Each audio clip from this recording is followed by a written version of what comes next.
Muy buenas noches y bienvenidos a El Gat al Agua. Golpe al corazón de la antigua Convergencia Democrática de Cataluña, llamada ahora Partido Demócrata de Cataluña. La Guardia Civil ha lanzado una operación a primera hora de este jueves contra una supuesta trama de financiación ilegal, el famoso 3% que se viene arrastrando durante tantos años en esa comunidad autónoma.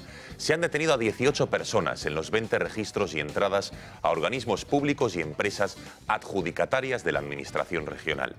Estamos hablando de supuestos delitos, por ejemplo, de organización criminal, de cohecho, de tráfico de influencias, de prevaricación y de financiación ilegal de partidos, entre otros. Entre los arrestados están personas muy cercanas al expresidente Artur Mas, como por ejemplo el presidente del Puerto de Barcelona, Sixta Cambra, el exdirigente de Convergencia, Francesc Sánchez, y el exteniente alcalde de Barcelona en la época de Trias, Antoni Vivas. La investigación se centra en la licitación pública de contratos amañados con 3 empresas. La reacción desde los sectores separatistas no se ha hecho esperar y han calificado la operación policial como consecuencia, dicen, del acelerón independentista que se ha producido en las últimas semanas, extremo que el ministro del Interior ha negado. A que existe una operación contra Cataluña para intoxicar y para ensuciar la honorabilidad, por ejemplo, de destacados políticos catalanes. Hay que disipar cualquier duda de que con motivo de acelerar un proceso responde la Guardia Civil, porque ha sido a instancia de las autoridades judiciales y fiscales. Seguiremos en Cataluña ya que no cesa la polémica sobre cómo frenar el proceso separatista. En las últimas horas ha corrido el rumor de que el Estado podría utilizar su poder coercitivo para, por ejemplo, impedir que se instalasen las urnas en los colegios electorales o para intervenir la Consejería de Educación o la de Gobernación, aspectos que nadie del Gobierno ha llegado a verbalizar. Nadie. Hoy, en cambio, el ministro de Justicia, eso sí, ha dicho que en un momento dado sí se plantearían aplicar el artículo 155 de la Constitución. Escuchen. Bueno, el artículo 155 está ahí, está en la Constitución y por lo tanto es una opción. Como gobierno responsable que somos, lógicamente tenemos que tener previstas todas las alternativas. Habrá más temas de la crónica nacional que debatiremos en los próximos minutos, pero también tendremos un guiño a Estados Unidos porque continúa la polémica por cada gesto que hace Donald Trump. Hoy ha participado en el desayuno de la oración, el mismo al que acudió Zapatero, recuerdan, en el año 2010, invitado por Obama. Pues Trump ha asegurado que va a luchar por la libertad religiosa no solo en su país, sino en todo el mundo. Ha vuelto a verter, digamos, una bravuconada al asegurar que el mundo con él va a ser más seguro y ha contestado a las noticias que apuntan a que tuvo una agria conversación con el primer ministro australiano, al que acabó colgando el teléfono, asegurando que ahora le toca a Estados Unidos ser duro con el resto del mundo porque el resto del mundo se ha venido aprovechando de Estados Unidos. Vean. Cuando oiga hablar de las difíciles llamadas telefónicas que tengo, no se preocupe por ello. Tenemos que ser duros. Es hora de que seamos un poco duros, gente. Se han aprovechado de nosotros virtualmente cualquier nación del mundo. Ya no va a pasar más. Hablaremos de todo ello esta noche acompañados por Alejandro Requeijo, a quien ya saludamos. Alejandro, muy buenas noches. Hola, ¿qué tal? Buenas noches. Gracias por estar con nosotros esta noche en el Gat al Agua. Jordi Cañas, recién llegado de Barcelona. Jordi, buenas noches. Buenas noches, ¿cómo estás? Gracias por estar en el Gat al Agua. Miguel Barrachina, diputado del Partido Popular por la provincia de Castellón. Diputado, buenas noches. Hola, muy buenas noches. Gracias por estar con nosotros. Kiko Méndez Monasterio, director de La Gaceta y de la Era Trump.com. Buenas noches, Kiko. Muy buenas noches, Gonzalo. ¿Qué tal estás? Gracias por repetir esta noche. La verdad es que espero que no sea mucho trabajo para ti repetir 2 veces en el Gat al Agua. Bueno, yo por ti ya sabes que hago lo que quiero. Aún así ya sabes que te lo agradecemos. Y debuta esta noche en el Gat al Agua Carmen Lamana, a quien ya saludamos. Carmen, muy buenas noches. Hola, buenas noches. Gracias por estar con nosotros. Gracias enseguida, a vosotros. no quiero decir cuáles son sus cargos porque tiene un extenso currículum que enseguida verán en sus pantallas, pero ya verán cómo valdrá la pena tenerla como analista esta noche en el Gat al Agua. Y puntual a su cita, como siempre, Alejo Vidal Cuadras. Buenas noches, Alejo. Buenas noches, buenas noches. Gracias por estar con nosotros también una noche más. Conectamos con nuestra redacción. Ahí se encuentra nuestra compañera Cristina Ramos. Cristina, buenas noches. Cuéntanos cómo puede participar la gente a través de las redes sociales. Muy buenas noches, Gonzalo, y muy buenas noches a todos nuestros espectadores. Como cada noche, les recuerdo que pueden seguir nuestro programa en directo de varias maneras, a través de WhatsApp. ¿Cómo hacerlo? Bueno, pues es muy fácil. Solo tienen que agregar en sus agendas nuestro número de teléfono, el 670 0345 43. Ahí pueden escribir sus comentarios, sus opiniones o incluso también si tienen alguna pregunta. También pueden hacerlo en Twitter, en nuestra cuenta @gato_directo a través del hashtag #elgatoalagua. Lo mismo, pueden comentar y además esos comentarios, los de WhatsApp aparecerán en la parte inferior de sus pantallas y los de Twitter los iremos comentando en varias conexiones. Y por último, y no menos importante, recordarles también que pueden inscribirse en nuestra página de YouTube Intereconomía TV. Muchísimas gracias, Cristina, ya lo saben. Muchísimas gracias también a todos ustedes por las preguntas, análisis y comentarios que van a hacer a buen seguro a través del WhatsApp y las redes sociales. Primera pausa de publicidad y enseguida volvemos y entramos en materia.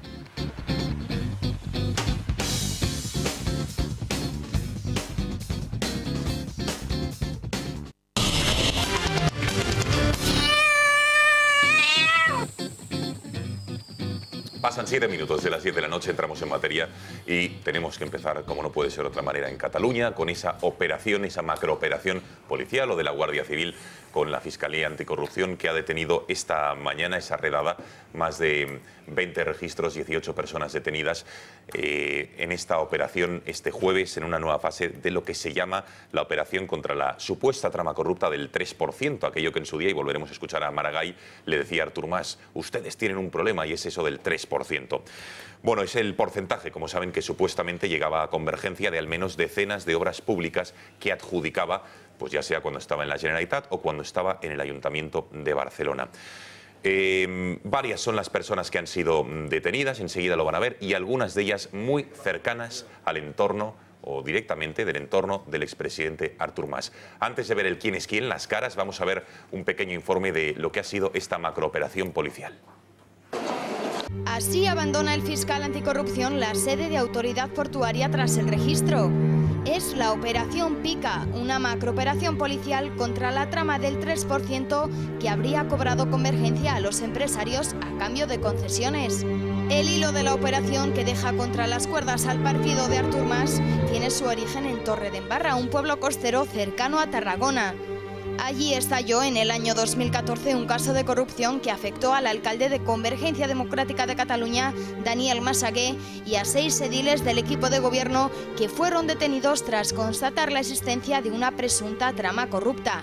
Esta vez se parte de la documentación incautada que habría llevado a los investigadores hasta las empresas hoy registradas. Entre los detenidos se encuentra el exdirigente de Convergencia, Francesc Sánchez, encargado en su día de su refundación. Y también Antoni Vives, exteniente de alcalde de Barcelona con Xavier Trias y responsable de urbanismo, quien ha expresado su apoyo y afecto a los trabajadores y ha señalado que hay una importante persecución. Que siempre estas cosas pasan en determinados momentos. Además, se han practicado 20 registros en toda Cataluña, incluyendo las sedes de BIMSA y de Infraestructuras.cat, las 2 empresas que gestionan la obra pública en Cataluña. Por su parte, desde el Gobierno, el ministro de Interior, Juan Ignacio Zoido, ha asegurado que hay que disipar cualquier duda, aunque descarta que estas investigaciones sean una respuesta a un acelerón del proceso soberanista. Hay que disipar cualquier duda de que con motivo de acelerar un proceso responde la Guardia Civil, porque ha sido a instancia de las autoridades judiciales y fiscales. Bueno, esto es someramente, porque desde luego la operación es muy compleja, lleva varios años. Hoy, sobre todo, el epicentro ha sido en el Ayuntamiento de Barcelona, pero hay 3 o 4 nombres propios que son muy importantes de lo que ha sido Convergencia y, como les digo, 4 personas que son muy cercanas tanto del exalcalde Trias como del expresidente Artur Mas. Cristina, vamos a poner caras quién es quién o las 4 personalidades más importantes de las detenciones de hoy. Así es, estas detenciones y registros se engloban dentro de la Operación Pica, la tercera fase del caso Petrum, también conocida como el 3%. La trama, como es sabido, cobraba comisiones supuestamente a empresarios que querían optar a contratos de obra pública. Para lograrlos debían pagar el 3% del importe total del contrato a la antigua Convergencia a través de sus fundaciones CATDEM y Fórum Barcelona. Pero veamos ahora, como decíamos, algunos de sus detenidos. El primero de ellos, Sixte Cambra, el presidente del Puerto de Barcelona desde el año 2011, que es amigo personal de Artur Mas. Cambra ha sido también senador en las listas de CiU por Barcelona en las elecciones generales de 1993, 1996 y el año 2000. aunque ya se encuentra en libertad tras un registro. El siguiente que vamos a ver es Antoni Vives. Por su parte, fue concejal durante el gobierno de Xavier Trias al frente del Ayuntamiento de Barcelona. En esta etapa, su nombre apareció vinculado a la concesión irregular de Marina Port Vela, un conglomerado de empresas vinculado a la mafia rusa. Es además amigo personal y uno de los más estrechos colaboradores de Jordi Pujol Ferrusola. Entre los nombres más importantes de los detenidos esta mañana encontramos a Andreu Viloca. Era, por entendernos, el Bárcenas de Convergencia Democrática de Cataluña, tesorero y administrador de la sede en Barcelona.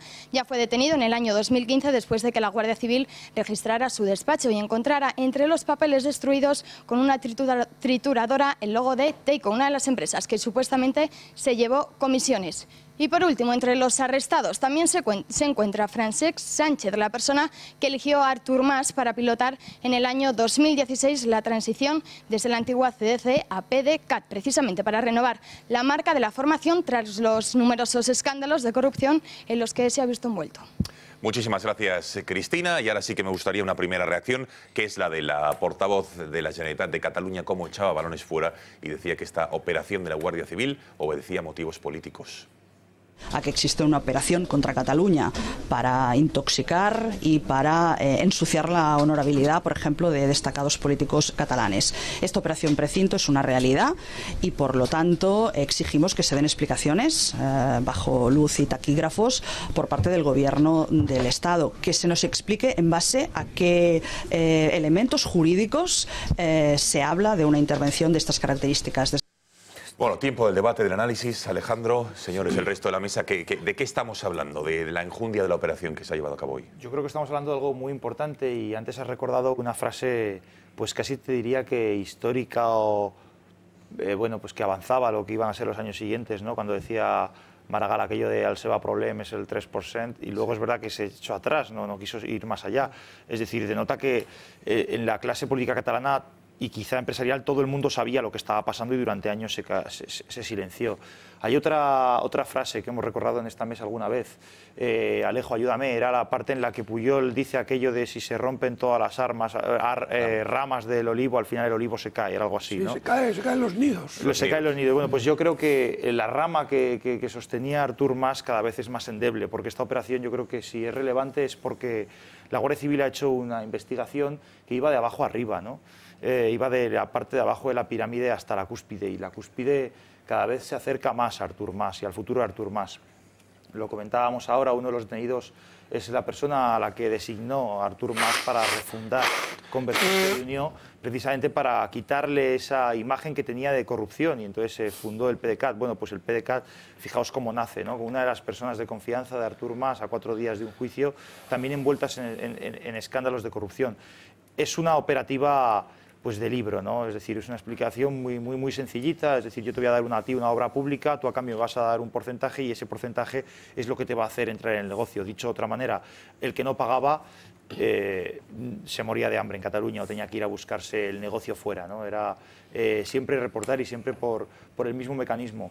Creo que con los años, y aunque sea un poco tarde, al final la justicia se impone, el Estado de Derecho se impone, y creo que hay que poner en valor estas operaciones, no solamente en Cataluña, sino en todos los ámbitos del Estado. No nos olvidemos que este país ha sentado en el banquillo a toda una hermana del rey, ¿no? Entonces, bueno, creo que me refiero al hilo de lo que estaban diciendo de vienen a por nosotros, o esto es una persecución política. Creo que nadie está exento de que al final, bueno, pues te llamen a la puerta y te pidan responsabilidades por lo que has hecho. Es como si pretendiesen que por acelerar el proceso separatista van a estar exentos de rendir cuentas a la justicia y de que la Guardia Civil les detenga o algo. Claro, es que solo faltaría. Los que van de victimismos, con el victimismo de vienen para nosotros por esto y por lo otro, ya de entrada para mí pierden toda la credibilidad.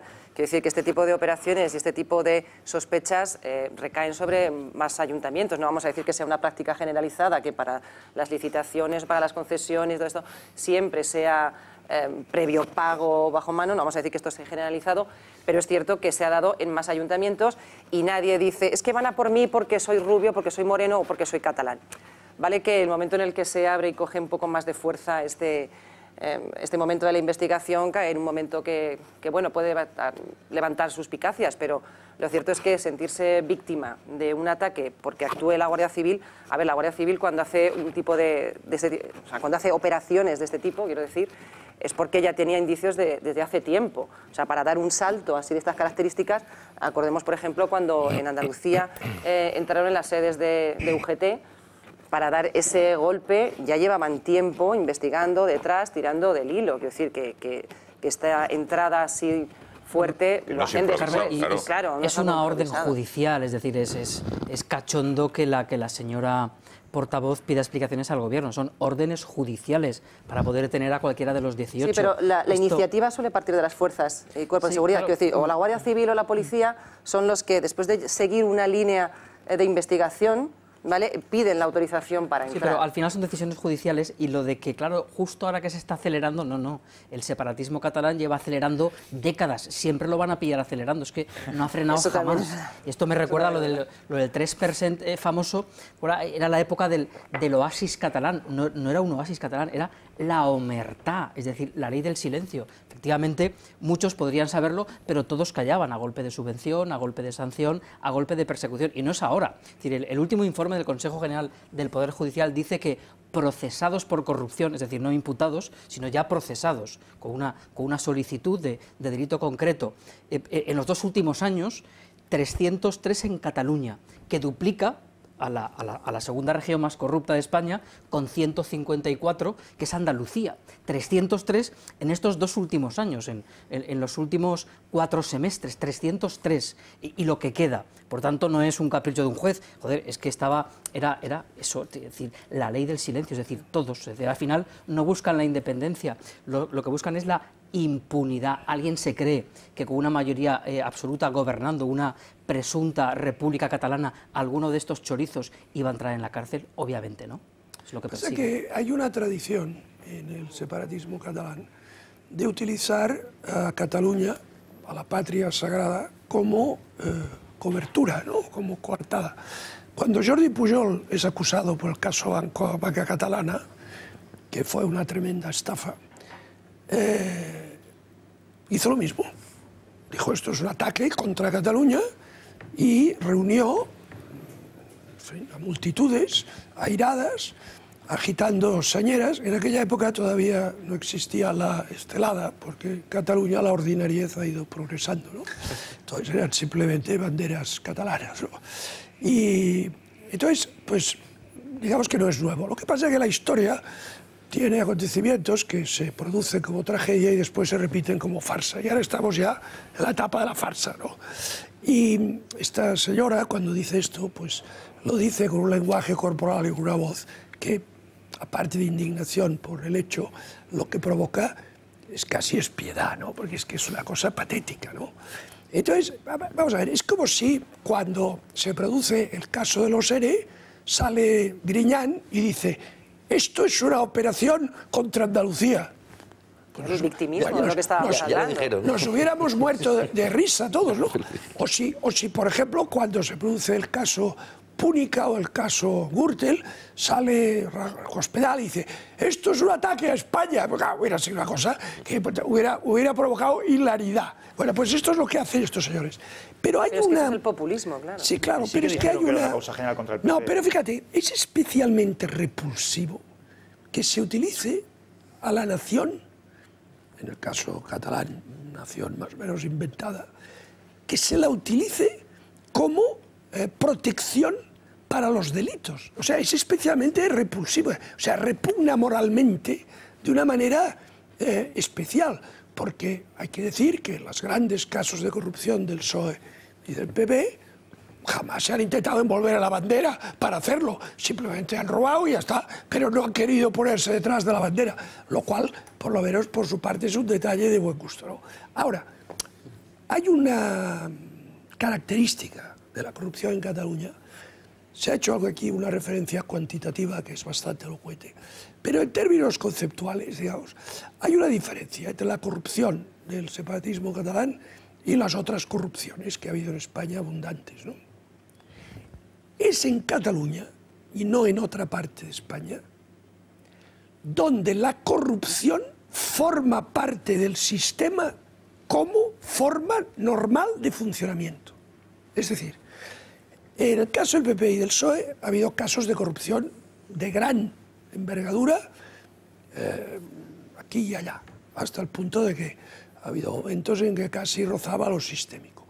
Pero no se ha llegado al punto siguiente, que es el que ha llegado el nacionalismo catalán, que es que la corrupción es un engranaje esencial del sistema, que es distinto.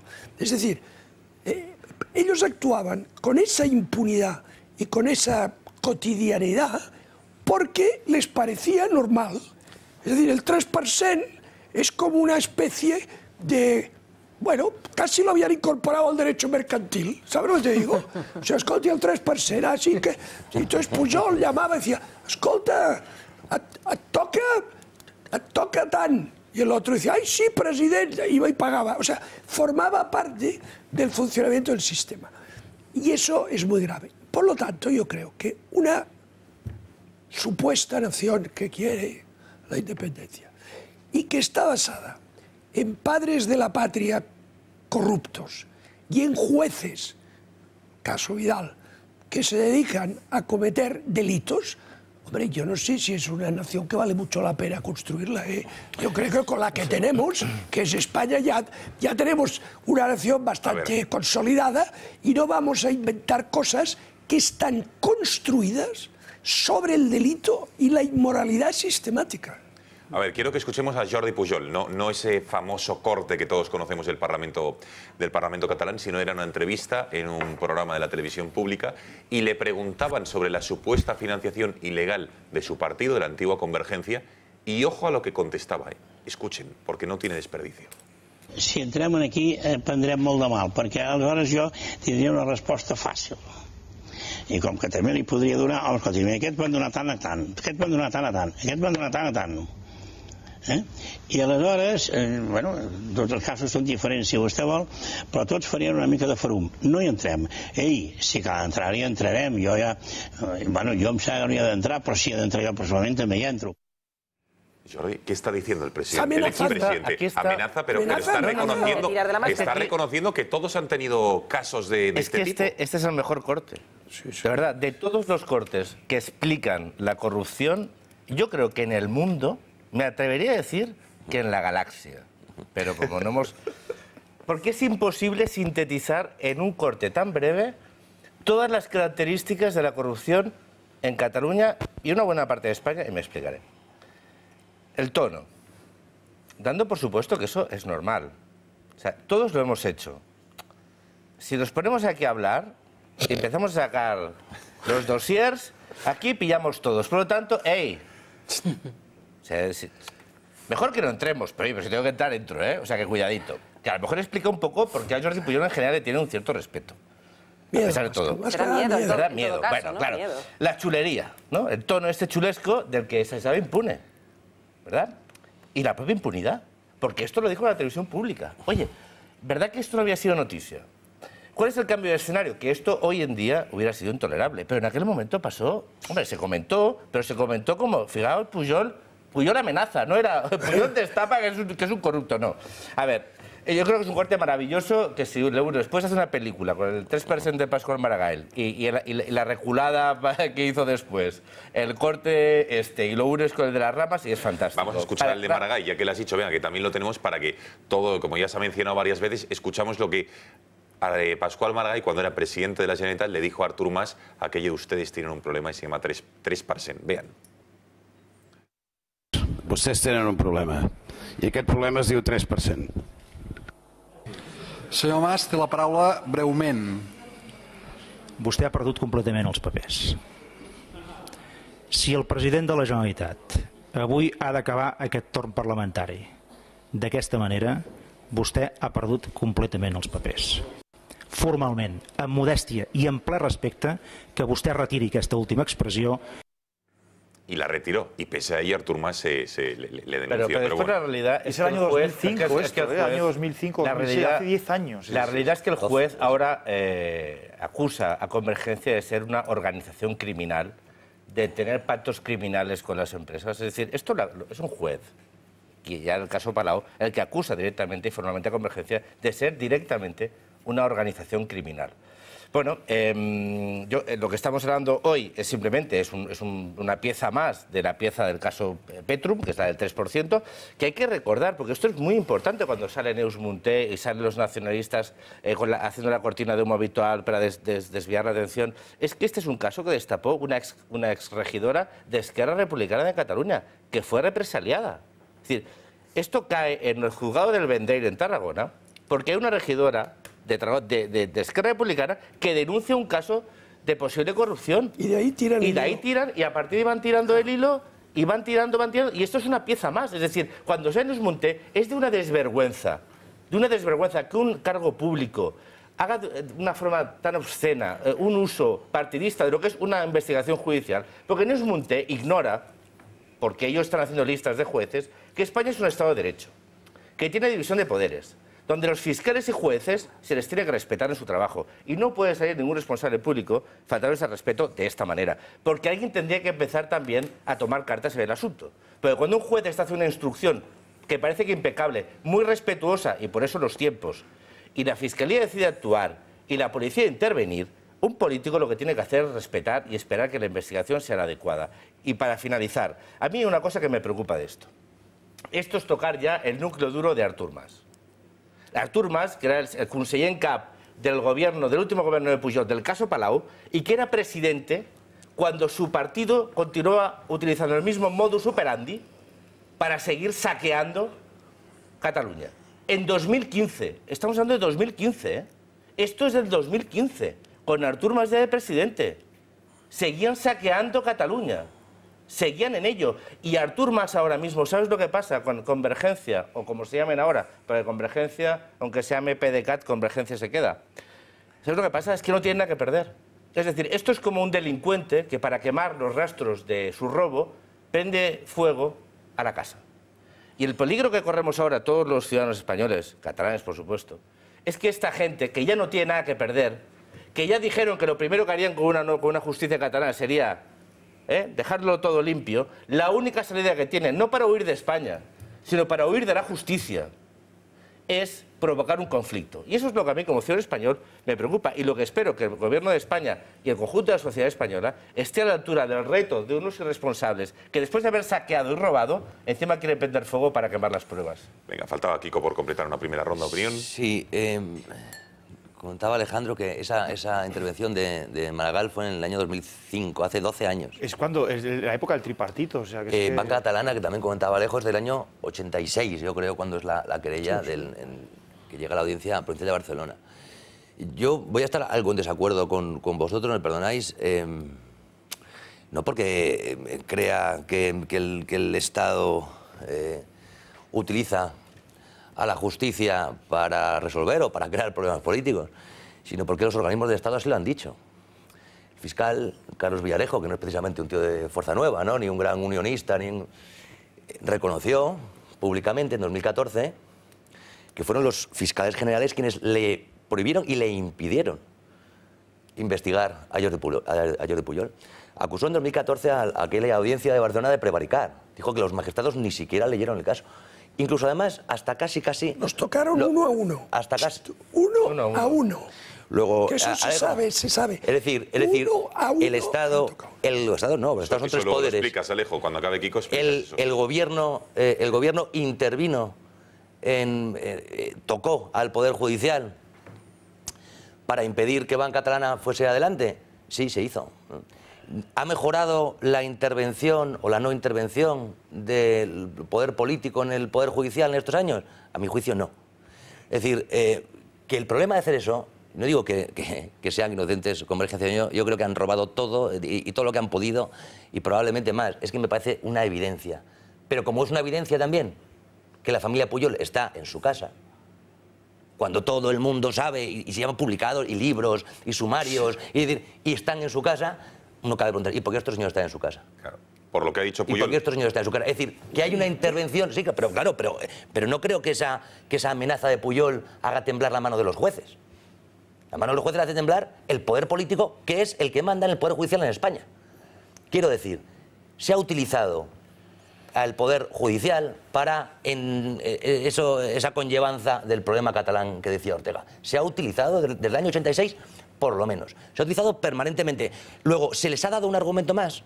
Ese argumento cuando dice esto es una operación política, todo el mundo sabe que ha robado, pero también habrá gente, a lo mejor yo así lo pienso, que dice, sí, el robo existe, el 3% existe desde hace 30 años, sí, y ahora os están fastidiando porque estáis acelerando el proceso. Y ahora al señor Pujol una fiscalía pide cárcel para su hijo y a los 3 días aparece otra vez las cuentas de Fasana y otra vez la misma noticia, porque lees las noticias y es siempre la misma. Pero va a ser una cuenta de Fasana, el rey emérito, ¿quién estaba allí? Es decir, oye, hay una intervención del poder político y lo que es terrible es que este caso, que es históricamente tan grave para España, que estamos jugándonos la continuidad o no de la nación más antigua de Europa, comprobar cómo durante 3 años políticos de todos los partidos han hecho de todo menos lo que tenían que hacer, enfrentar con argumentos y de cara a los ciudadanos catalanes y al resto de los ciudadanos españoles, decir, estos señores quieren romper la nación y esto no se puede permitir y esto no va a tener cabida nunca. Eso no se ha hecho nunca. Los hechos se les ha subvencionado, se ha incentivado incluso la rebelión y la secesión. Nunca no. No, bueno, nunca, bueno, no sé, dime qué mes. A lo mejor hubo algún mes. A lo mejor hubo algún mes, pero Alejo te puede decir, yo te puedo asegurar, sí, en el año 2007, Alejo lo sabe muy bien. Alejo le admiraba y él lo sabe.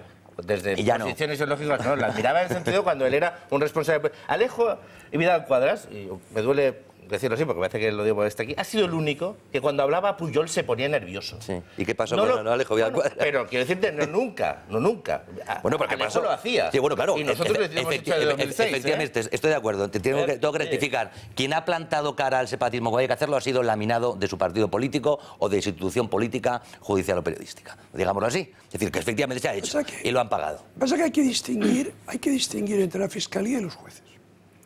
Es decir, la Fiscalía sí está bajo el control, hasta cierto punto, del gobierno. Y el caso Banca Catalana lo ilustró perfectamente. Porque el fiscal es nombrado por el gobierno y tiene una relación jerárquica con el poder ejecutivo. Entonces, los jueces es distinto. Yo creo que los jueces en España, en su inmensa mayoría, son gente profesional y seria. Y la Fiscalía tiene la capacidad, muchas veces, de poner en marcha las cosas, ¿no? Entonces, ahí sí que la mano política se ha visto. Porque, vamos a ver, es verdad que el tema de la corrupción de Convergencia es muy antiguo, muy antiguo. Y es verdad también que se ha abierto la veda cuando el proceso separatista se ha acelerado o ha llegado a su eclosión. Pero, si bien esto es verdad, esto no obsta a que los jueces, en general, han actuado con independencia y con rigor, ¿no? Y después te diré otra cosa. La clave de la aceleración del proceso separatista no es ni lo que hizo el Constitucional con el Estatuto, ni la supuesta y fantasmagórica balanza fiscal, ni nada de todo esto. ¿Qué es? La clave de la aceleración del proceso separatista la acaba de dar Jordi Cañas. Es que, como se ha abierto la veda y han visto las orejas al lobo y el lobo lleva toga, y eso puede dar con todos ellos entre rejas, entonces han hecho lo que él ha dicho. Han echado gasolina y han quemado la tienda. De toda esta ecuación, Esquerra Republicana, ¿qué tiene que ver en todo esto? Que es a día de hoy la fuerza más votada en Cataluña. Estoy hablando de Convergencia. No, claro. Estoy hablando de Convergencia. No, pero el proceso habéis dicho que se ha acelerado porque han visto la oreja. El proceso independentista, como lo estamos viendo Esquerra ahora... no tiene casos del 3%. Esquerra es independentista y ha saltado sobre la ocasión y está aprovechando la oportunidad. Está aprovechando la coyuntura. Pero ¿quién ha mandado? Perdona. Un momento, Jordi, que pedía la palabra Carmen. Quien ha mandado en Convergencia desde el año 1980 es el pujolismo y Convergencia. A ver, Carmen. Sí, yo quería puntualizar algo que ha hablado de la diferencia entre fiscales y jueces. efectivamente los fiscales, en principio, podría parecer que no son tan independientes porque, como muy bien has dicho, el fiscal jefe lo nombra el gobierno y además están regidos, como dice la Constitución, por el principio de jerarquía. Entonces, pues tienen que ajustarse a las normas. Entonces, no existe como en el juez, que es el juez predeterminado, que dice la Constitución, de tal manera que el que te toca, te tocó. ¿No? Esto es como el 1, 2, 3, y coche, y vaca, vaca. Pero el fiscal no. El fiscal puede ser designado para un caso en concreto. Si el fiscal jefe de la audiencia provincial dice, pues eres tú el que te vas a encargar de la instrucción, de seguir la instrucción de este caso, pues va a ser este o va a ser el otro. Y puede ser removido y sin ningún problema porque no hay ninguna ley que lo proteja. El juez es distinto. Pero no sé si saben, mis compañeros de mesa, que el gobierno del PP quiere pasarle la instrucción en su totalidad. No que el fiscal pueda pedir diligencias o pueda guiar un poco la instrucción. Lo que hace ahora. Sí, pero que lo haga, no, que lleve la instrucción y el juez queda fuera. El sistema americano, vamos. Sí, pero es que si no se cambia el estatuto de los fiscales, esto es un peligro, porque imagínense, y vuelvo a Andalucía, mi tierra.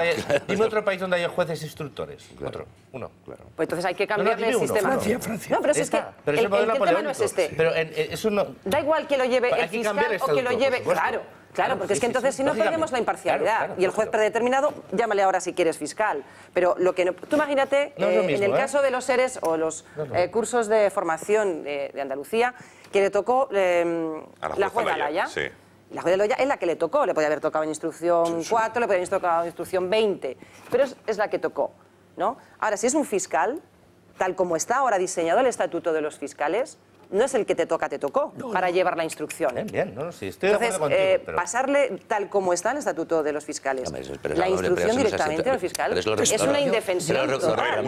Es a la carta, vamos. Venga, un segundo, que pedía Alejandro y Miguel. Sí, a mí, de verdad, compañeros, me faltan claves para saber si esto responde a una manera de medir o hay conchaveo con la familia Pujol. De verdad, me faltan claves, no lo tengo claro. Yo estoy más con Barrachina cuando apuntaba que en qué momento de la historia se podría interpretar como que el independentismo catalán o el nacionalismo catalán no está acelerando el proceso, si es que es muy difícil encontrar una etapa en la que no lo haga. Entonces, en ese sentido, siempre les bastaría esa excusa. Hablábamos antes de que, bueno, ya desde Banca Catalana Pujol se envolvió en la bandera, ¿no? Y habló de que esto era un ataque contra Cataluña. Es verdad que no es el primero ni seguramente el último. Al fin y al cabo, hasta el Partido Popular, cuando salió el caso Gürtel, hablaron de que aquello era una causa general contra el PP. Es decir, que al final el populismo en cierto modo asoma la patita siempre.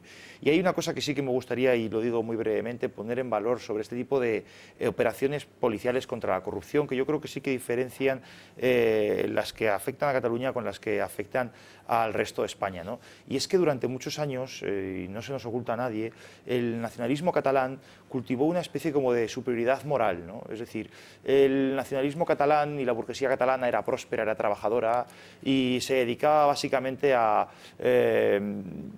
sacar adelante un país que vivía de la subvención. Ahí están esos discursos clasistas contra por el tema del PER, en referencia a los extremeños, en referencia a los andaluces. Y estas operaciones contra la corrupción han puesto en valor que de superioridad moral nada. ¿Pero sabes lo que dicen ahora? Sorpréndeme. Que el problema es porque están en España, que si no, no pasaría. ¿En qué sentido? Que se impregnan de los valores. Claro, se contagia. Que de mezclarse, ¿no? Bueno, mira lo que decía Lluís Llach el otro día, rechazando el Estado español que era un cáncer. Luego lo volveremos a escuchar. Venga, Miguel. Sí, y en eso tienen razón, porque el problema es que están en España. Si no estuviesen en España, efectivamente, nadie los juzgaría. Al final no es independencia, sino impunidad lo que buscan. Yo creo que los jueces, lo digo con absoluta franqueza, en España actúan con una independencia total y con una contundencia gigante. El sistema bueno, los catalanes no estamos en España, somos España. Efectivamente, de manera constituyente.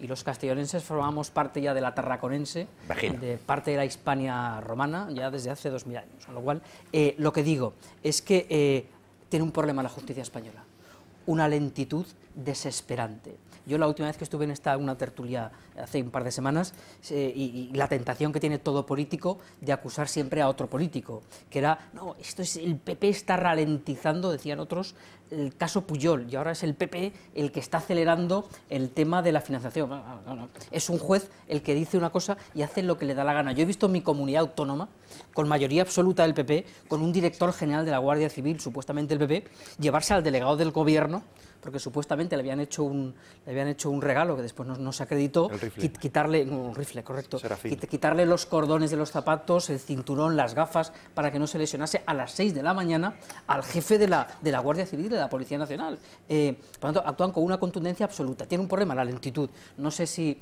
la forma de resolverlo será que los fiscales que actúan con absoluta... El fiscal general del Estado es nombrado efectivamente por el Gobierno de España. Lo que no es una solución es limitar la instrucción, como han hecho. De Castellón o en la provincia de Valencia actúan con una independencia y con una contundencia total. Y luego yo no estoy de acuerdo con Kiko en que los políticos en Cataluña se han hecho a patar. Yo he conocido políticos valientes como Alejo, como Jordi, pero esta tarde estaba dando una conferencia esta mañana en Valencia Xavi García Albiol y gente que dice las cosas muy claras, y de otros partidos, pero ha habido gente muy valiente. Otra cosa es lo que hablábamos antes de la omertá, de ese monopolio en los medios de comunicación y de una extorsión. Mira, que hoy en TV3... Un segundo, Jordi, vamos a avanzar, porque hay muchos elementos encima de la mesa y ahora me gustaría cuál es la respuesta que se está dando a lo que hacen los independentistas, que es mezclar todo, ¿no? Que esos casos de corrupción con el proceso independentista van contra nosotros, van contra Cataluña.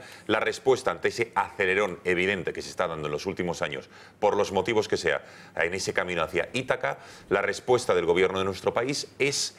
Van a escuchar, en primer lugar, a Soraya Sáenz de Santamaría y después me gustaría que escuchen tanto al ministro de Justicia como al ministro del Interior. Pero en las últimas horas corre el rumor de que el Estado podría utilizar ese poder coercitivo, que básicamente sería la aplicación del artículo 155. Escuchamos primero a Soraya Sáenz de Santamaría.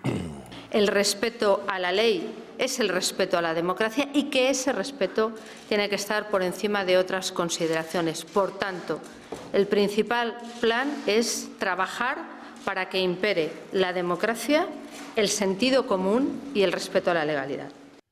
Democracia, sentido común, respeto a la ley. Fíjense cómo le preguntaban esta mañana en los desayunos de Televisión Española al ministro de Justicia, al señor Catalá, sobre si está en los planes de gobierno aplicar el 155. Él ha dicho que desde luego es uno de los mecanismos que tiene. Y después le preguntaban al ministro del Interior si el gobierno tiene algún plan y dice que no le consta. Vean. Bueno, el artículo 155 está ahí, está en la Constitución y por lo tanto es una opción. Como gobierno responsable que somos, lógicamente tenemos que tener previstas todas las alternativas. Es lo que nos corresponde y por lo tanto tener estudiadas alternativas ante distintos escenarios es lo razonable, lo lógico, y lo contrario sería una imprudencia. No conozco que haya ningún plan ahora mismo previsto para nada.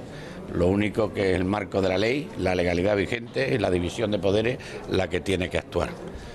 No, de momento lo que hay que hacer es cumplir con la legalidad vigente y por tanto no hay que contemplar hoy por hoy ningún otro escenario. Venga, Kiko Méndez Monasterio, que pedías la palabra. Sí, yo la verdad es que no sé dónde ha salido, estamos comentándolo ahora, según veíamos el vídeo, ese aviso del poder coercitivo del Estado. Es una filtración, probablemente interesada. Pero desde luego poco clara, ¿no? Es que estamos ante un golpe de Estado, ante un delito de secesión clarísimo. O sea, a mí el artículo 155 se me queda cortísimo hace ya meses. El artículo 155 tiene que actuar ante un problema. Que lo pidió ya UPyD que se pusiera en marcha. Claro, el 155 a lo mejor había que haberlo aplicado en la elaboración y el desarrollo del estatut.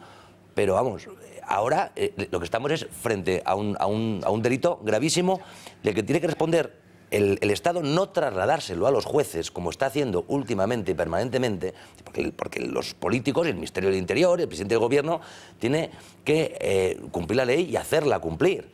¿Te acuerdas que si se excede en el cumplimiento o se queda corto, a lo mejor una de las partes podrá recurrir a los jueces y ese otro poder del Estado, que ojalá fuese independiente y no lo es, tomaría su decisión? Pero tiene que actuar. Claro, vuelvo un pelín, decías lo del fiscal. Lo que los Pujol estén en la calle no es una decisión del fiscal. Se ha pedido cárcel y medidas más duras del Ministerio Fiscal en varias ocasiones. Hace un mes, contra el Bollón, y es un juez el que lo ha mantenido. Y es la lentitud, Miguel. Yo creo que el problema de la justicia es la intervención política. Nadie se fía de que la política de España no esté intervenida por el poder político, porque el poder político es el que le elige al poder judicial, y es la eterna cantinela en la que todos los políticos están de acuerdo al principio de sus carreras y según van ascendiendo se van olvidando de esas promesas. Es esa intervención la que verdaderamente nos hace dudar de cómo van a actuar frente a un delito evidente que están protagonizando no unos particulares, que también, sino particulares que están al frente de instituciones. Y entonces, pues filtro, oye, que cuidado que a lo mejor os pongo una multa, que cuidado que a lo mejor pongo el 155. A mí me parece la respuesta tan tibia como la que se ha dado durante los últimos 30 años y que por la misma causa no deja más que alimentar un monstruo que estoy de acuerdo con Jordi y con Alejo en que una de las causas es esa huida hacia adelante de Sáenz. Sí, es una, pero yo no creo ni siquiera que sea la mayor. La educación, es decir, no, claro, el sembrar vientos al final... Los tiempos sí, pero es decir, el diagnóstico... Pero me refiero que la gente que sale en la diada pidiendo la independencia, Jordi, no están todos, no han cobrado todo el 3%. No, pero escucha, es que es educación, es que es enarbolar un sentimiento, es que es... Los manipulan. Sí, claro, bueno, los manipulan, pero claro, si tienes un himno, una lengua, una bandera, un equipo de fútbol y estar dispuesto a enfrentarte a un Estado, pues... Razón no te quita nadie. Lo que pasa es que hablamos de los tiempos. Es decir, acordamos del famoso el Plan Cataluña 2000, ¿vale? Aquel famoso que hizo Convergencia, para penetrar en todas las organizaciones sindicales, en los colegios profesionales, en las escuelas, en las empresas, en los medios de comunicación. Es un plan, está por escrito. Se publicó en El País en el 90 y pico, sobre su objetivo, ¿no? Está ahí, o sea, y lo han conseguido prácticamente todo. El control de los medios de comunicación, el control de la educación, el control de la sociedad civil, está por escrito. ¿Qué hizo el gobierno de España al respecto? Pero no solo el gobierno, conjunto de la nación, nada. Mientras seguía siendo útil para conseguir las mayorías parlamentarias en el Congreso de los Diputados, dejar hacer lo que les daba la gana. Y eso, evidentemente, pasaba con la corrupción, porque también, y pasaba con toda su planificación estratégica para conseguir construir una nación. Y poco a poco lo fueron haciendo.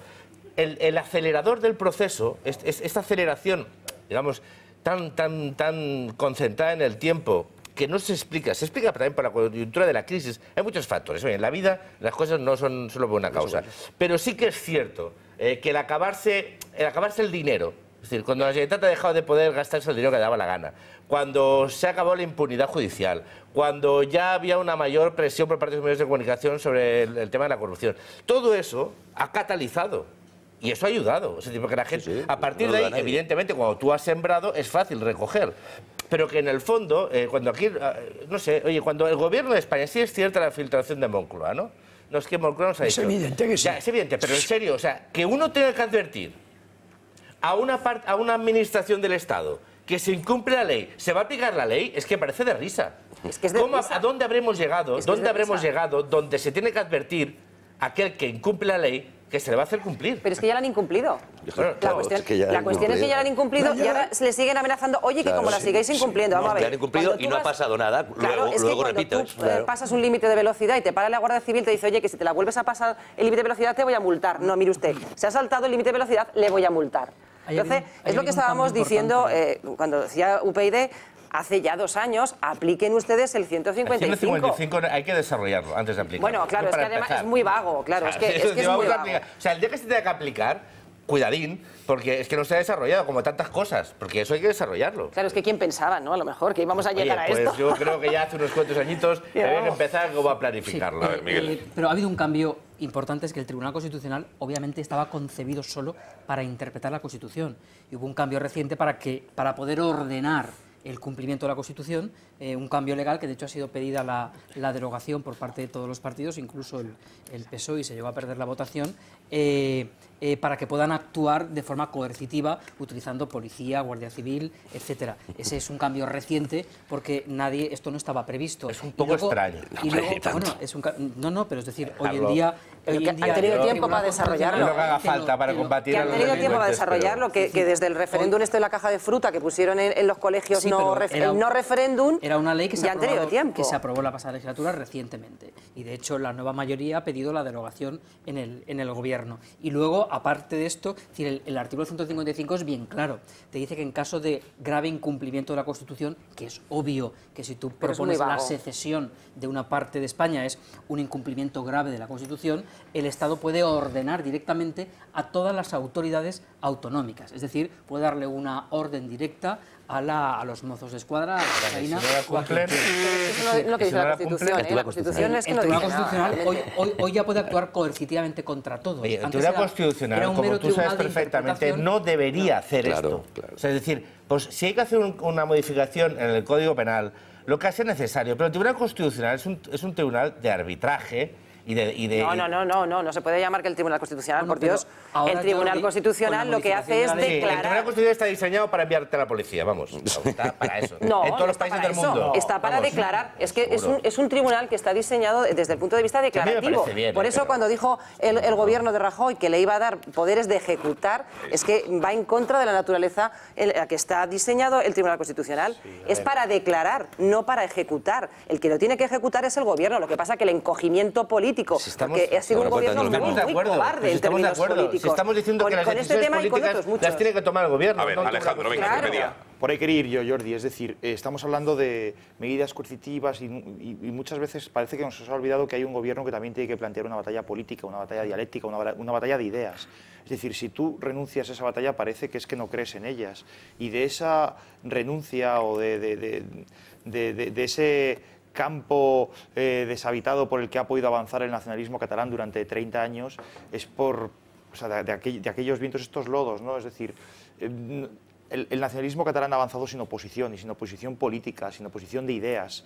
Y oye, esa batalla, como se ha librado en otros escenarios probablemente bastante más complicados y se ha ganado, yo creo que también merece la pena librarla aquí. Y creo que un Estado tiene armas para defenderse también políticamente. El problema está en que quizá durante demasiado tiempo el Gobierno se ha inhibido o ha descargado la defensa de España en jueces, en fiscales, en operaciones policiales, en portadas de periódicos. Y claro, a partir de ahí, ahora estamos en un momento en el que, bueno, es verdad que habría que preguntar a los expertos en repostería catalana a qué altura está el soufflé catalán, ¿no? Pero me gustaría saber qué hacemos con el despacho que le alquiló el presidente del Gobierno a la vicepresidenta Soraya Sánchez Santamaría en esa operación diálogo que llamaron, ¿no? Quien pensase que con ese despacho se iba a conseguir que los catalanes independentistas frenasen sus ansias, pues ya está visto que no lo ha conseguido, desde luego.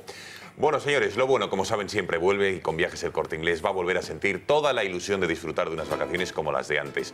En su nuevo catálogo de viajeros de más de 60 años, le ofrecen una programación de viajes pensados exclusivamente para personas como usted, con atractivos destinos y el mejor precio garantizado. En el catálogo Club de Vacaciones va a encontrar la respuesta para todas esas personas a las que les queda mucho por descubrir, con experiencias únicas e inolvidables. Y para su mayor comodidad, le ofrecen su ventajoso sistema de pago aplazado, hasta 3 meses sin intereses con la tarjeta de compra de Viajes El Corte Inglés. Y no olvide que Viajes El Corte Inglés es una agencia acreditada para tramitar las reservas de viajes Imserso en cualquiera de sus puntos de venta. Viajes El Corte Inglés, expertos en viajeros de más de 60 años. Cristina Ramos, redacción de El Gato-al-Agua. Cuéntanos qué opina nuestra audiencia a través del WhatsApp. ¿Qué comentarios nos están llegando? Adelante, Cristina. Bueno, pues en nuestras redes sociales ya hemos empezado a tener los primeros mensajes en nuestra cuenta. Les recuerdo, @gato_directo o con el hashtag #elgato-al-agua. Os leo algunos de ellos. Todos los partidos han traicionado a España, protegiendo al independentismo catalán. La razón, todos obedecen a la sinagoga. O este otro mensaje que nos llega de Gil, que dice: ¿cuándo en España será imprescindible ser inteligente y no cretino para ser un político? Muchas gracias, Cristina, y a todos ustedes por los mensajes que nos hacen llegar. Hacemos una brevísima pausa de publicidad y regresamos aquí al Gato-al-Agua.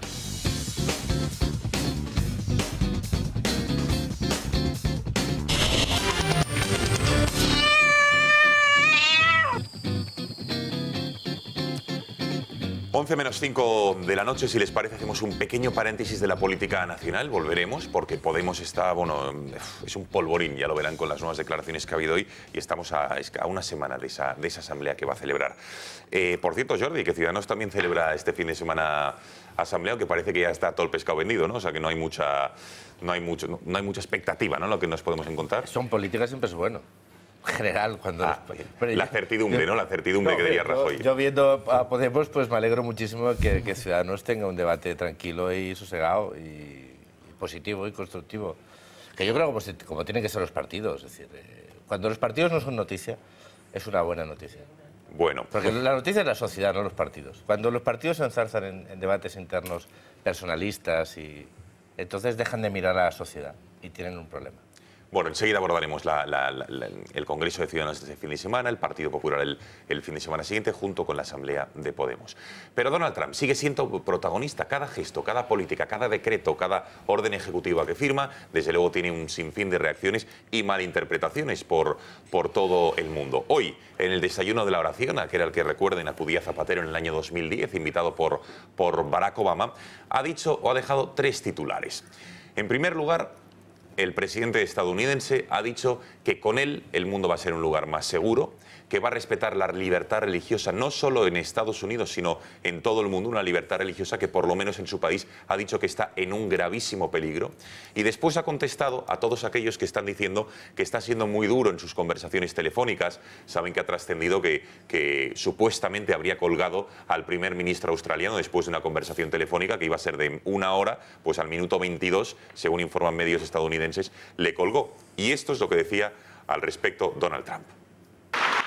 Freedom of religion is a sacred right, but it is also a right under threat all around us, and the world is under serious, serious threat in so many different ways, and I've never seen it so much and so openly as since I took the position of president. The world is in trouble. But we're going to straighten it out, okay? That's what I do. I fix things. We're going to straighten it out. Cuando oiga hablar de las difíciles llamadas telefónicas que tengo, no se preocupe por ello. Tenemos que ser duros.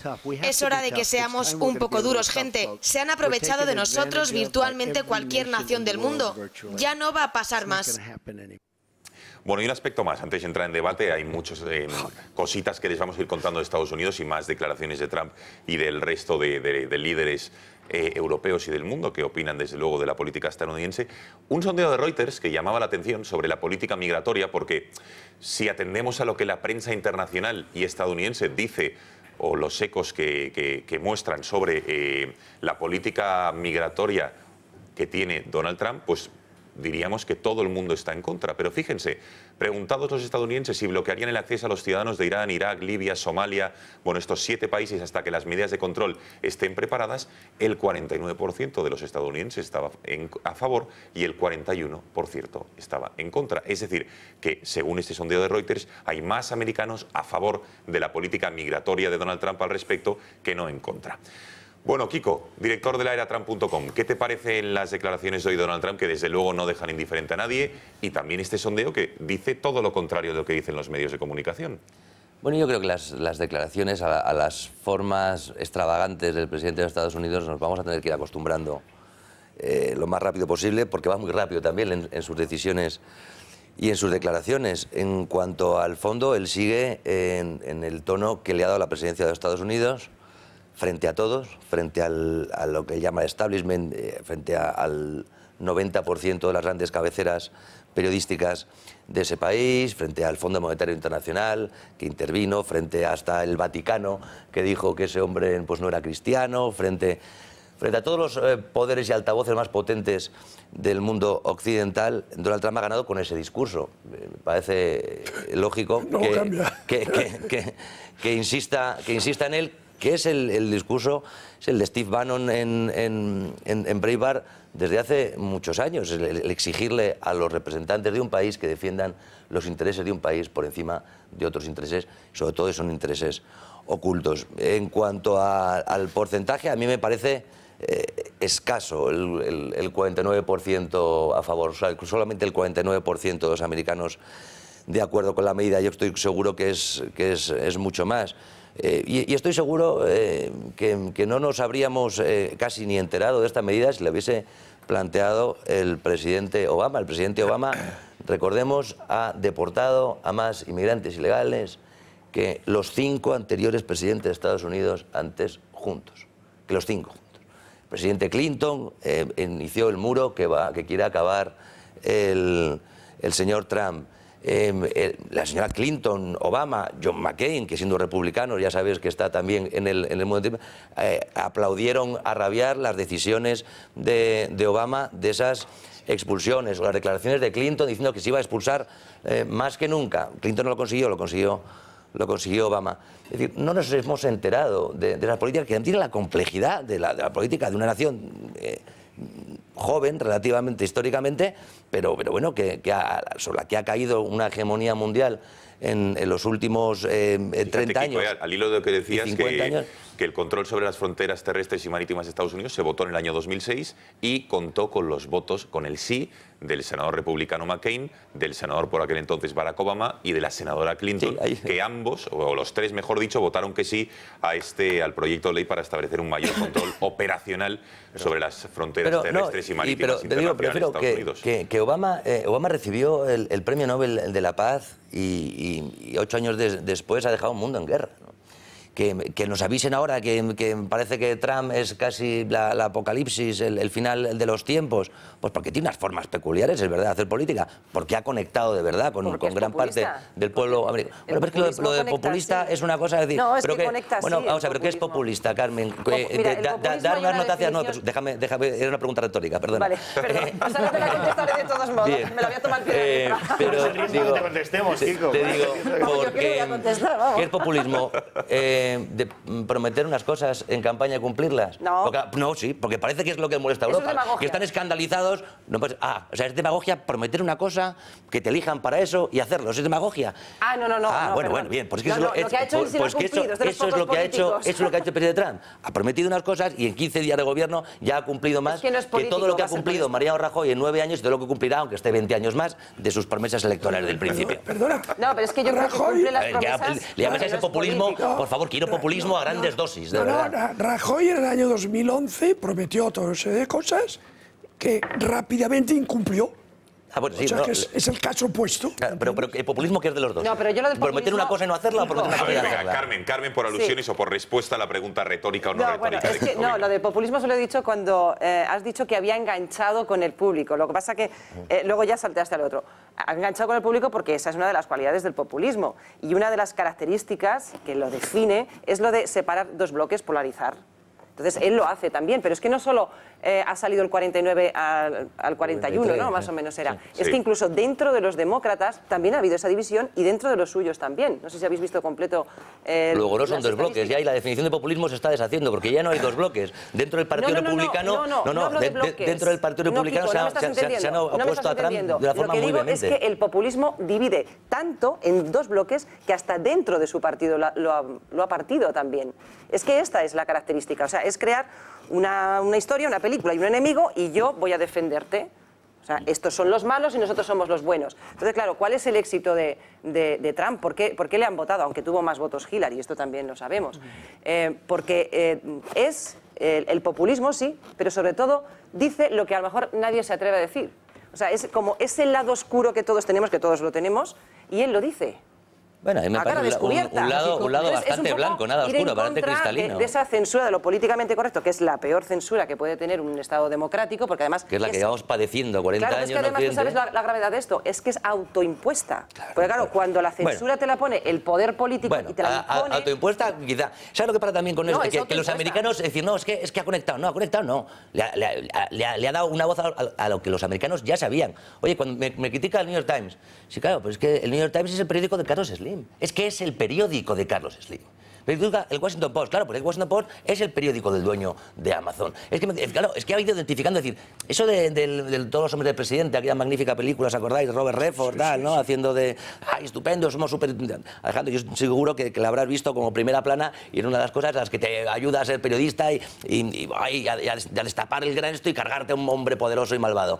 Eso ya no existe. En las grandes cabeceras, en las grandes cabeceras no existe. Y yo animo de verdad a los televidentes a que sigan leyendo y consumiendo los periódicos que les dé la gana, pero que miren por favor quiénes son sus accionistas. Porque cuando en un gran medio español entra, por ejemplo, un capital islamista, iba a decir islamista, pero también sí, pues claro, pues cambia según cómo se ve la geoestrategia del mundo. Es decir, claro, Y los americanos se han dado cuenta, decía Steve Bannon, que a mí me parece el hombre clave de la administración Trump, se lo decía al New York Times, decía que es que no me interesa, decía, que no voy a hacerte la pelota para que me pongas bien, que sois el adversario. Pero no es el adversario, no es la prensa, no son los periodistas, no somos tú y yo, Alejandro. No, son los dueños de esas grandes corporaciones que hacen y exigen a los periodistas determinadas líneas editoriales. Yo no leo New York Times, yo escucho a Trump. Pues a mí me gustaría que Trump triunfase, francamente, sobre todo para aquellos que prematura y precipitadamente lo criticaron antes de tomar su primera decisión, no tuviesen razón, me gustaría. ¿Que triunfase en qué sentido? Que triunfase económicamente, que fuese bien el país, que a todos nos fuese mejor, que bajase impuestos, que eliminase barreras, me gustaría. Pero yo no leo prensa americana, pero escucho a Trump y cuando dice se han aprovechado de Estados Unidos y vamos a ser duros, pues es un populista. Es decir, está haciendo nacionalismo. Tratar a los 120 millones de mexicanos, que digo yo, Kiko, que alguno bueno habrá, tratarlos a todos como delincuentes y ponerles un muro y el muro lo vais a pagar. Es que no, efectivamente, Miguel, no lees, pero lee la era Trump.com porque te va a explicar que Trump no ha dicho eso. Sé, y declaraciones de mexicanos y de hispanos. ¿Sabes que las mujeres hispanas de Estados Unidos han votado mayoritariamente a Trump? Oye, pero es rarísimo, porque aquí nos habían dicho que era un racista, misógino, en el cuanto machista. Oye, pues las mujeres hispanas le han votado más. Es que yo lo acabo de oír sin intermediarios, es decir, yo acabo de oír, acabo de escuchar a un presidente de su nación diciendo voy a procurar el interés de mi nación. Yo quiero ese. No me seas Trump, permíteme aclararme. Yo le he escuchado decir, se han aprovechado de Estados Unidos y preside la nación más rica del mundo, la nación más rica del mundo. Dice que el mundo se ha aprovechado de ello y que va a ser duro con el mundo. Pues francamente no me parece bien, creo que podría decir las cosas de otro modo, de otra forma. Y no me gusta casi nada de lo que está haciendo. Podría decirse que incluso es justo lo contrario, ¿no? Disponerse con China, que multiplica por 7 en riqueza a Rusia y tal, pues me parece que sea extravagante, me parece bien, pero creo que podría adoptar medidas de carácter liberal y de supresión de barreras y está siendo pues populista, nacionalista, de los americanos primero, los demás son malos. Que pedía la palabra. Eso no me gusta, creo que podría hacerlo mejor. Alejandro y Alejo. Yo empiezo por el tema de los porcentajes. Un 49 contra un 41, entiendo que hay un 10% de no sabe, no contesta.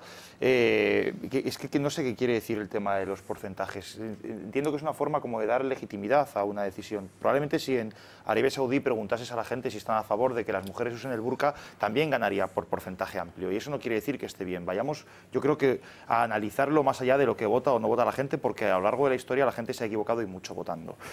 Luego hay otra cosa que me llama mucho la atención a la hora de defenderse de Donald Trump, que en cierto modo me parece un cínico. Es decir, cuando él dice, no, es que esto ya lo hacían antes.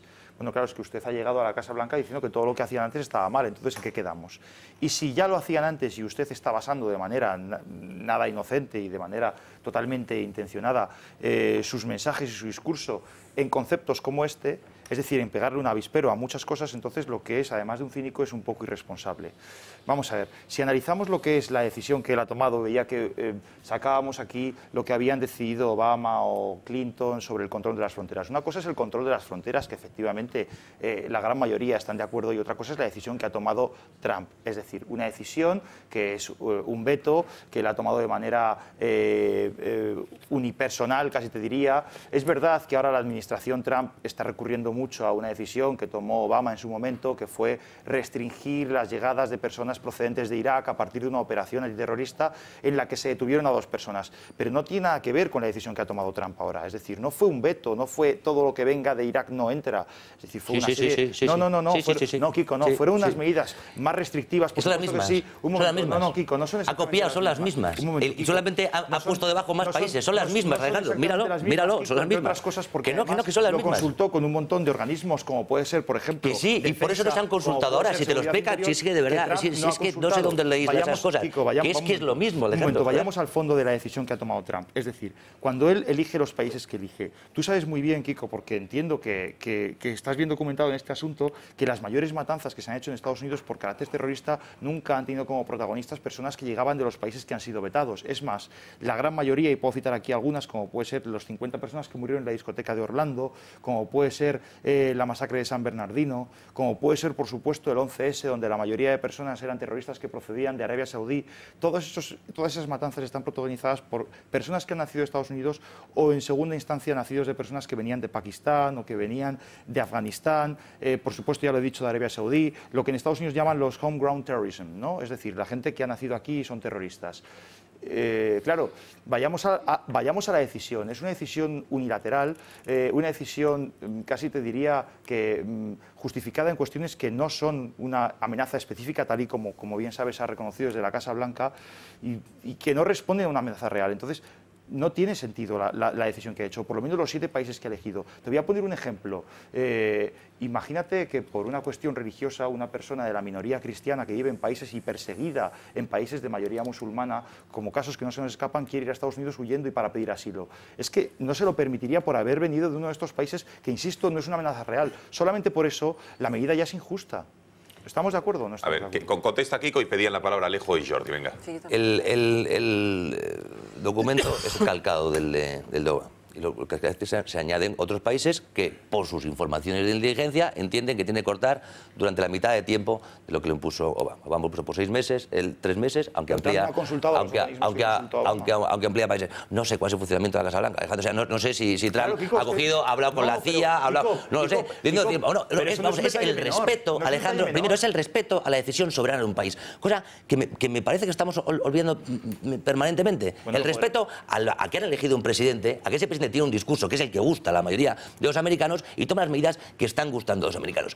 Y lo que está diciendo fuera, tú lo has dicho muy bien, Alejandro, pero hoy en televisión española, bueno, hoy no, toda la semana en televisión española y por supuesto ya en los otros medios ni os cuento, es decir, veto musulmán de Trump es mentira.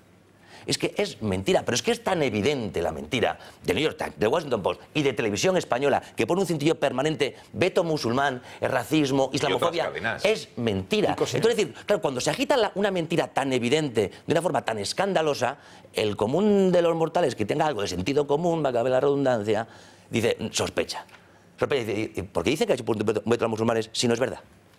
¿Por qué dicen que esto no lo había hecho nadie antes si lo han hecho antes? ¿Pero por qué toda la prensa y todas las grandes cabeceras del mundo atacan llamando islamófobo, machista, xenófobo a una persona que recoge el voto de la mayoría de las mujeres hispanas? Es decir, eso tiene otra lectura. Yo eso le daría otra lectura. Bueno, sí, tendrá muchísimas lecturas, pero entended por lo menos la de gran parte, decir, la gran parte no, entended y reconoced conmigo, por favor, que los grandes medios de comunicación han mentido escandalosamente contra Donald Trump y que eso, muy lejos de lo que ellos creen, que ellos se han creído una soberbia tremenda que podían quitar y poner presidentes y mayorías parlamentarias, creen que siguiendo la misma línea van a poder con él. Y cuanto más sigan por ahí, más sigan mintiendo. La exposición de Alejandro ha sido pausada, llena de razón, con sentido común, y es discutible como cualquier otra decisión.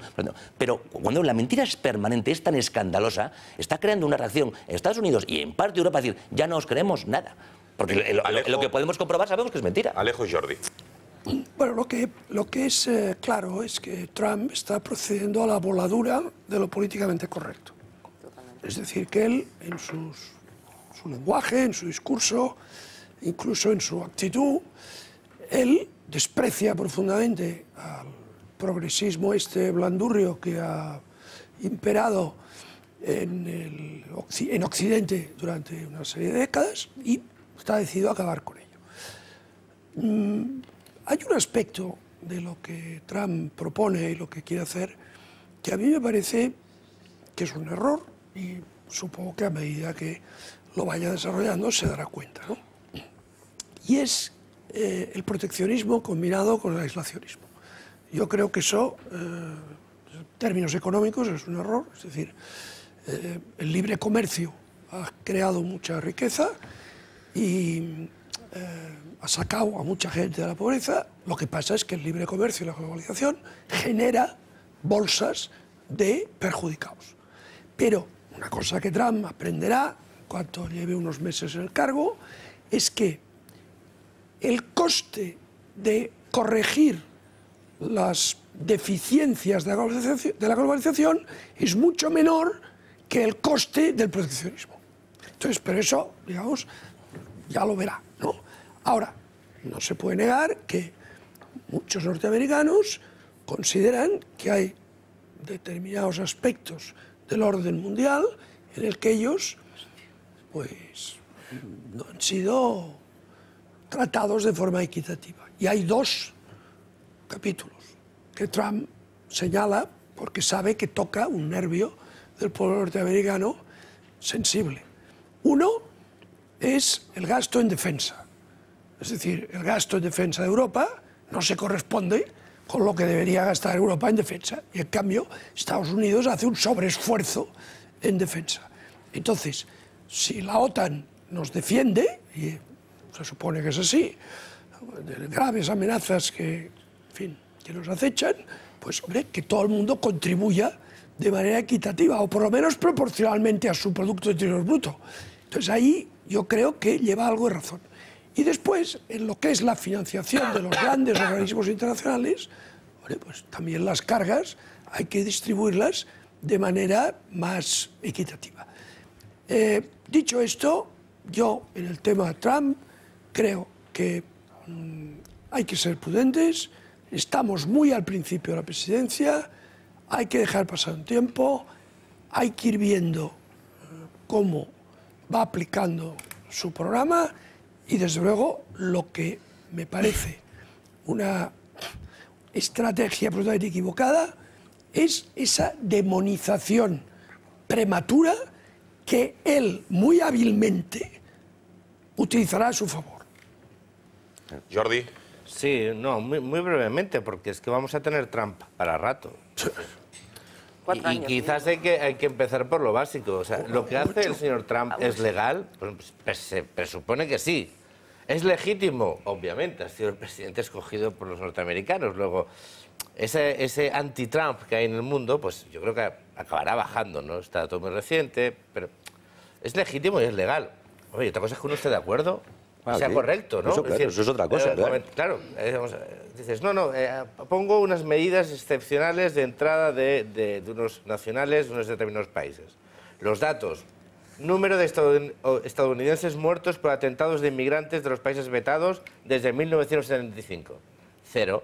Es un dato. ¿Lo puede hacer? Sí, claro, lo ha hecho, demonio.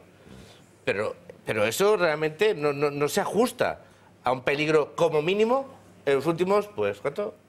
¿40 años? Bien, este también es un dato.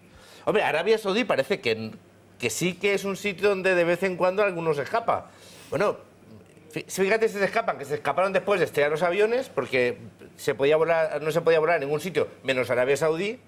Hombre, entonces si uno es tan anti-establishment y realmente rompe con todo, hombre, es curioso que cuando el señor Trump tiene intereses de sus empresas no haya vetado a esos nacionales. Luego, yo creo que también es lógico que sin caer en la demonización absoluta de todas sus medidas, es lógico que haya un debate normal de gente que diga no me parece adecuado que hay unos señores que tienen una green card, que son residentes norteamericanos y que no pueden entrar porque vienen de países, pues oye, porque son personas y creo que una democracia, a mí lo único que me entristece de todo esto es que con independencia que yo respete, y que evidentemente respeto a las decisiones del presidente de Estados Unidos, creo que el presidente de Estados Unidos debería respetar aquello que ha hecho grande a su país, que no es su eslogan, no es su eslogan, es lo que una buena parte del mundo liberal reconocía, que es su aplicación de la democracia y de su respeto a los derechos humanos, como mínimo en su país. Y eso que es lo que ha hecho grande la democracia norteamericana y la que la ha convertido en un modelo a pesar de sus imperfecciones, pero ya me gustaría a mí tener las imperfecciones que tiene la democracia norteamericana, creo que el señor Trump está jugando con él. Y no solo está jugando y le responden los peligrosos demócratas ultraizquierdosos, ultramontanos, sino que hay gente de ley y orden, si quieres, que dice, ojo, se están poniendo en cuestión valores nucleares de la República. No, Jordi, no, perdóname, que si no, pero... Y yo ya para acabar, una cosa, oye, yo, en serio, la política demoscópica a mí me parece uno de los mayores peligros y riesgos. No, fíjate, yo hace un año que no me la creía y por eso en la Gaceta decíamos que iba a salir. Yo sinceramente, yo tengo una visión del mundo que no es especialmente sofisticada. Yo tampoco. ¿Vale? No es especialmente sofisticada ni especialmente profunda. Pero claro, yo espero que aquellos que dirigen, por ejemplo, las relaciones exteriores de mi país sí la tengan. Yo sinceramente creo que para ordenar, hacer una modificación del orden mundial, como quiere hacer Trump, para transmutar toda la forma que tenemos de las relaciones internacionales, para ponerse de culo con un aliado natural australiano, que acuérdate que con Australia, Nueva Zelanda, Reino Unido están en Ekelon, en el gran sistema de espionaje conjunto, y colgar el teléfono a un aliado estratégico en el Pacífico, después de haberte salido del Tratado Transpacífico y ponerte de culo a los chinos, digo yo que la política la política de Rambo, o sea, ir de Rambo por la vida puede estar muy bien, pero cuidadito. La película es una cosa y la vida es muy compleja. Antes, Carmen, venga. Sí, yo quería desarrollar un poquito, cuando he empezado a hablar mi reflexión sobre lo políticamente correcto. Cuando yo decía que es autoimpuesto, me venía a referir a que no existe un poder tangible o numerable o cuantificable de quién nos impone, de dónde parte eso políticamente correcto, esa censura. Cuando es por una dictadura que dice esto no se puede decir, esto sí, esto no, esa sí viene del exterior. Por tanto, al no ser autoimpuesta, sí es más fácil revelarnos, identificarla y poderla destruir, digamos. Pero cuando es autoimpuesta, como es lo políticamente correcto, que nos lo vamos poniendo todos a nosotros mismos, es más difícil reconocerlo y luego combatirlo. Y claro, Trump representa lo contrario. Entonces, estamos un poco como constreñidos, ¿no?, con lo que es políticamente correcto en algunas áreas. Todos tenemos algo que nos gustaría decir pero que no decimos, ¿no?, porque nos parece mal. Y no hablo ya de lo que es educado, sino lo que es políticamente correcto, que se llama ahora. Entonces, claro, el hombre representa pues esa desinhibición. Y entonces se han visto muy reflejados en esto. Esto es la reflexión que quería decir. En cuanto a las expulsiones que hablaba Kiko, de que Obama hizo más expulsiones o superó... Ilegales, sí. Claro, es que habría que ver, con esto, con los números hay que ser muy, muy cuidadosos, porque depende de qué tipo de expulsiones sean y las causas por las que sean, porque a lo mejor simplemente se puede referir a una eficiente administración a la hora de tramitar las expulsiones. Te quiero decir que nosotros los españoles también, en España también expulsamos todos los días a inmigrantes o personas que han venido de otros países porque a lo mejor han cometido delitos o porque no solo porque estén de una forma irregular y no tengan papeles, ¿no?, como se les suele decir comúnmente, sino se les expulsa porque han cometido actos. Esta mañana, sin ir más lejos, en el juzgado en el que yo estoy, nos han pedido la expulsión de un ciudadano senegalés, pues porque resulta que había cometido ciertos delitos y bueno, pues nos pedían autorización para expulsarlo. Quiero decir que el número de las expulsiones, no vamos a decir es que se han vuelto más duros, más estrictos, no, a lo mejor es que han sido más eficientes a la hora de tramitar esto. Yo quería decir una última apunte antes de que hable otro compañero. Creo que el peligro, por así decirlo, de Trump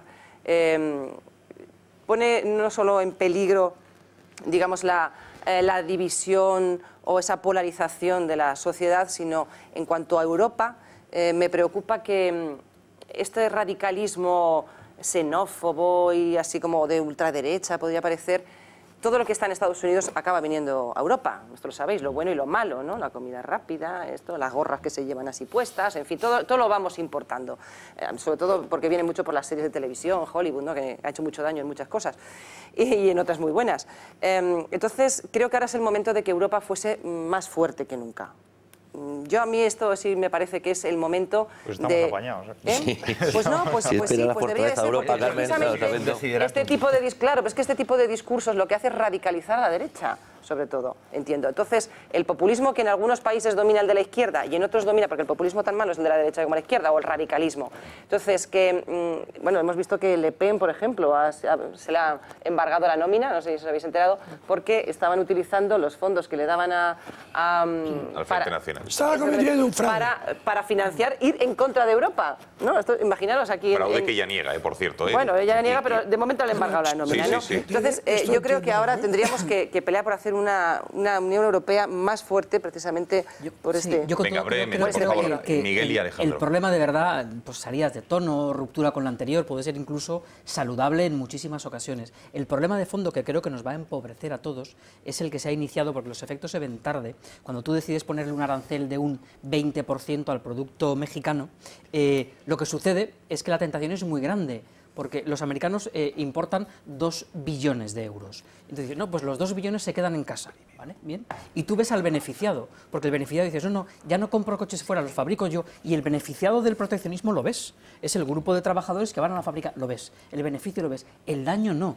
El daño es que esos 2 billones que comprabas muchas cosas, te resultaba más barato, y ahora con ese dinero comprarás muchas menos cosas. Y luego la protección, porque tú le cobras al producto mexicano, pero el mexicano, que es tu segundo comprador, Estados Unidos es la segunda nación que más exporta del mundo, dice, yo también te lo pongo. Con lo cual, el daño es en el medio plazo, pero el daño es muy grande. Yo soy de derechas, pero no soy conservador, ni proteccionista, ni nacionalista. Ni radical, ¿no? Ni radical. Soy liberal, es decir, entiendo que la mejor forma de generar riqueza es justo del lado de la centro-derecha, en el cual, desgraciadamente, Trump no está tomando las medidas. Venga, concluimos. Que pedía por último Kiko la palabra. Estamos debatiendo de medidas y habéis puesto dedo en la llaga, de temas que son los que Trump ha puesto encima de la mesa, Trump y las nuevas mayorías europeas, ¿no?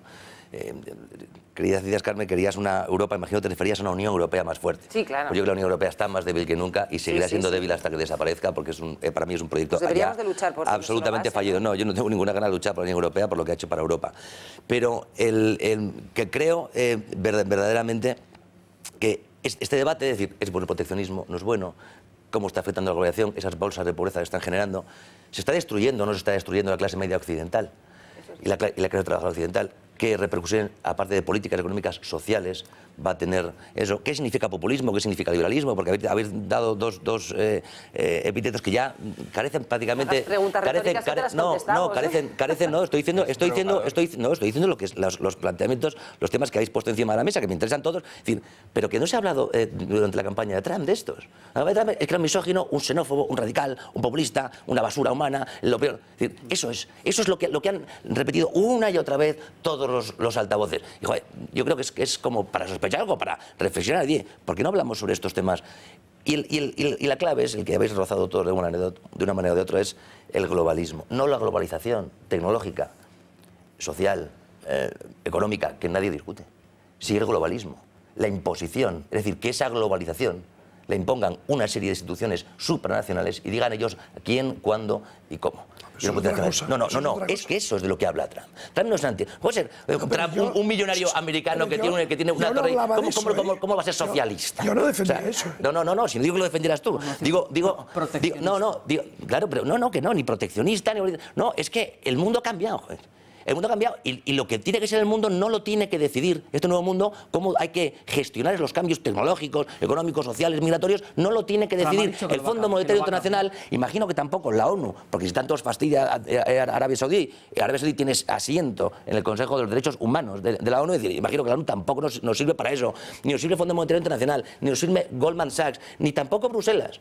Es decir, tendrán que ser los países que son soberanos, porque a mí me ha causado cierto nerviosismo cuando Alejandro decía, no, es que los pueblos también se equivocan cuando votan. Sí, claro, bien, entonces si queréis podemos hablar de otra forma de gobierno. Es cuando no se equivocan.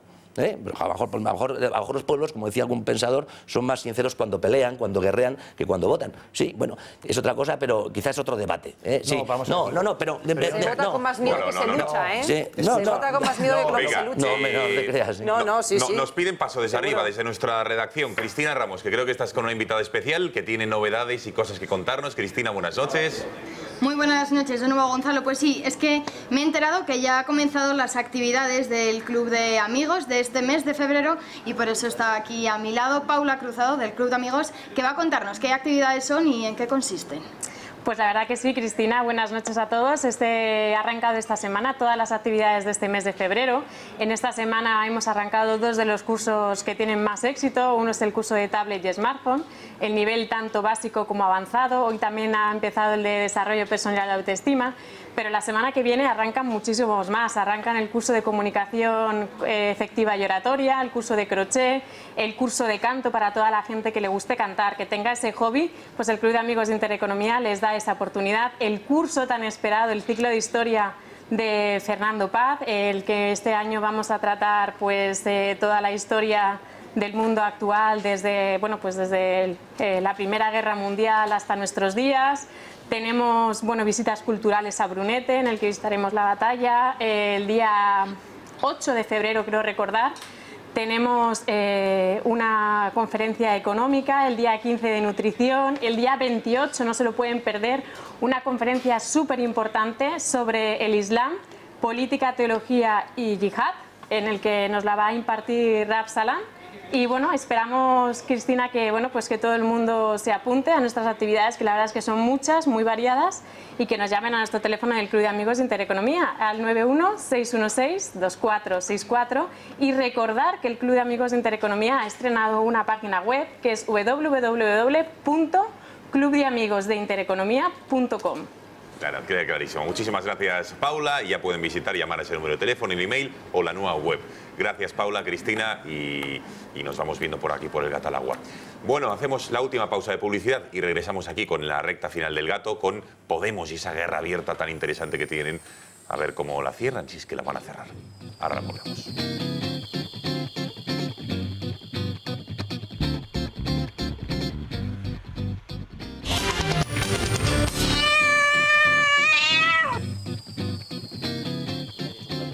Bueno, aquí Kiko y Alejo seguían en este debate paralelo interesante sobre lo que ha significado Trump. Ha revolucionado sin lugar a dudas la política mundial, pero tenemos que hacer un punto y seguido. Como les había prometido, volvemos a la política nacional con esa asamblea que va a tener Podemos la semana que viene, en apenas 7-8 días, porque comienza el sábado.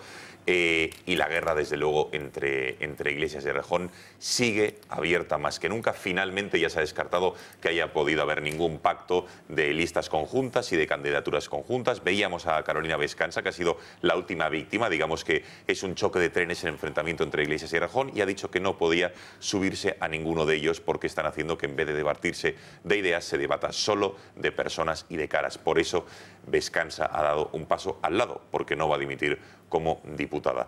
Les hemos resumido en el siguiente informe lo que va a ocurrir, porque si bien es cierto que la Secretaría General va a ser claramente para Pablo Iglesias, porque es el único candidato, lo que se llama el Consejo Ciudadano, que es como el poder legislativo de Podemos, también se ha presentado Iglesias para ya, digamos, exterminar directamente a Íñigo Errejón, si también sale victorioso. Lo vemos. Ayer lo hacía público. Carolina Vescanza anunciaba que con esperanza tomaba una decisión difícil por la obligación de cuidar Podemos. Vamos, que renunciaba a su cargo en la cúpula de la formación morada, y hoy lo ha dicho ante las cámaras. Yo creo que en un marco de choque de trenes no tendría sentido que la única opción fuera echar carbón en alguna de las locomotoras. Yo creo que hay veces en que es mejor ponerse a un lado y esperar a ver cómo se puede ayudar después. Metáforas ferroviarias con las que hasta ahora la número 3 de Podemos ha querido justificar su salida por esa guerra abierta por el poder. Unos lo han considerado como un toque de atención.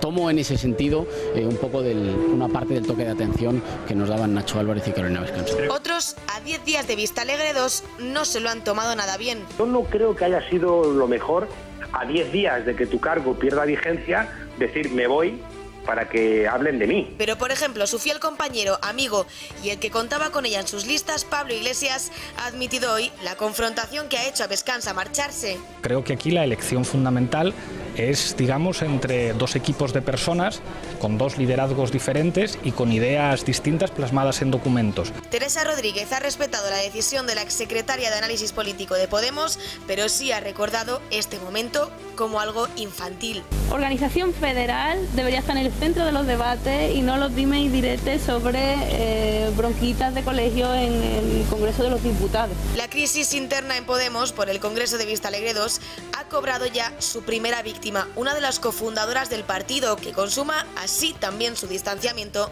del líder Pablo Iglesias. Diciendo que Cataluña. Bueno, ya lo han visto, que desde luego es diferencias irreconciliables y solo puede quedar uno, con lo cual veremos cuál de los dos es. Por cierto, las listas, los equipos, porque había algún fichaje más o menos estrambótico que quiero que vean ustedes. Fíjense, hemos puesto una especie de galaxia, cuáles son el equipo que rodea a uno y a otro. El de Pablo Iglesias, ahí lo ven. Bueno, ha fichado a Vicens Navarro, que es ahora, a lo mejor Alejo nos da alguna clave más de quién es. Está su compañera de Congreso, Irene Montero. Está también Juan Carlos Monedero, que probablemente le repesque para el partido, Ramón Espinar y también Echenique, el de La Minga Dominga. Y también En Íñigo Errejón, su ecosistema, digamos, o su galaxia, quien le rodea, pues está la Rita Maestre, más conocida por asaltar capillas, el actor Pepe Viñuela, que como saben, Villuela, que desde luego ha fichado, Tania Sánchez, bueno, y en fin, una serie de personas como ven a Pablo Bustinduy, a Luis Alegre y a Clara Serra. Estos son los equipos con los que cada uno se van a presentar, aunque ya les digo que la Secretaría General parece que no hay dudas de que va a ser para Pablo Iglesias.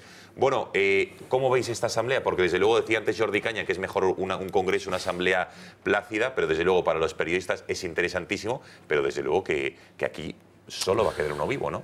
Sí, bueno, lo que pasa es que Podemos nació como, en fin, el fruto de un movimiento asambleario, caótico, fruto de la indignación provocada por la crisis y por la corrupción.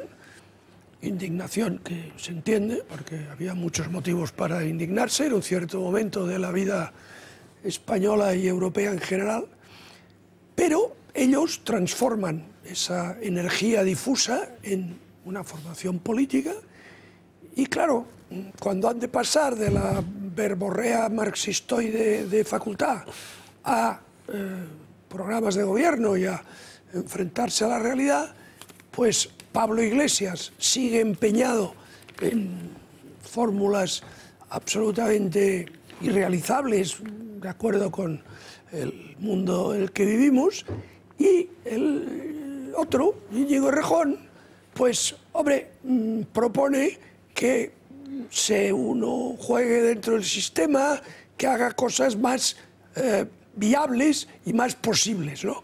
Entonces, esas dos visiones, esas dos tendencias, chocan de forma inevitable y hay una pregunta. ¿Es una lucha por el poder disfrazada de diferencia estratégica e ideológica? ¿O son dos diferencias estratégicas ideológicas reales que se traducen en una lucha por el poder?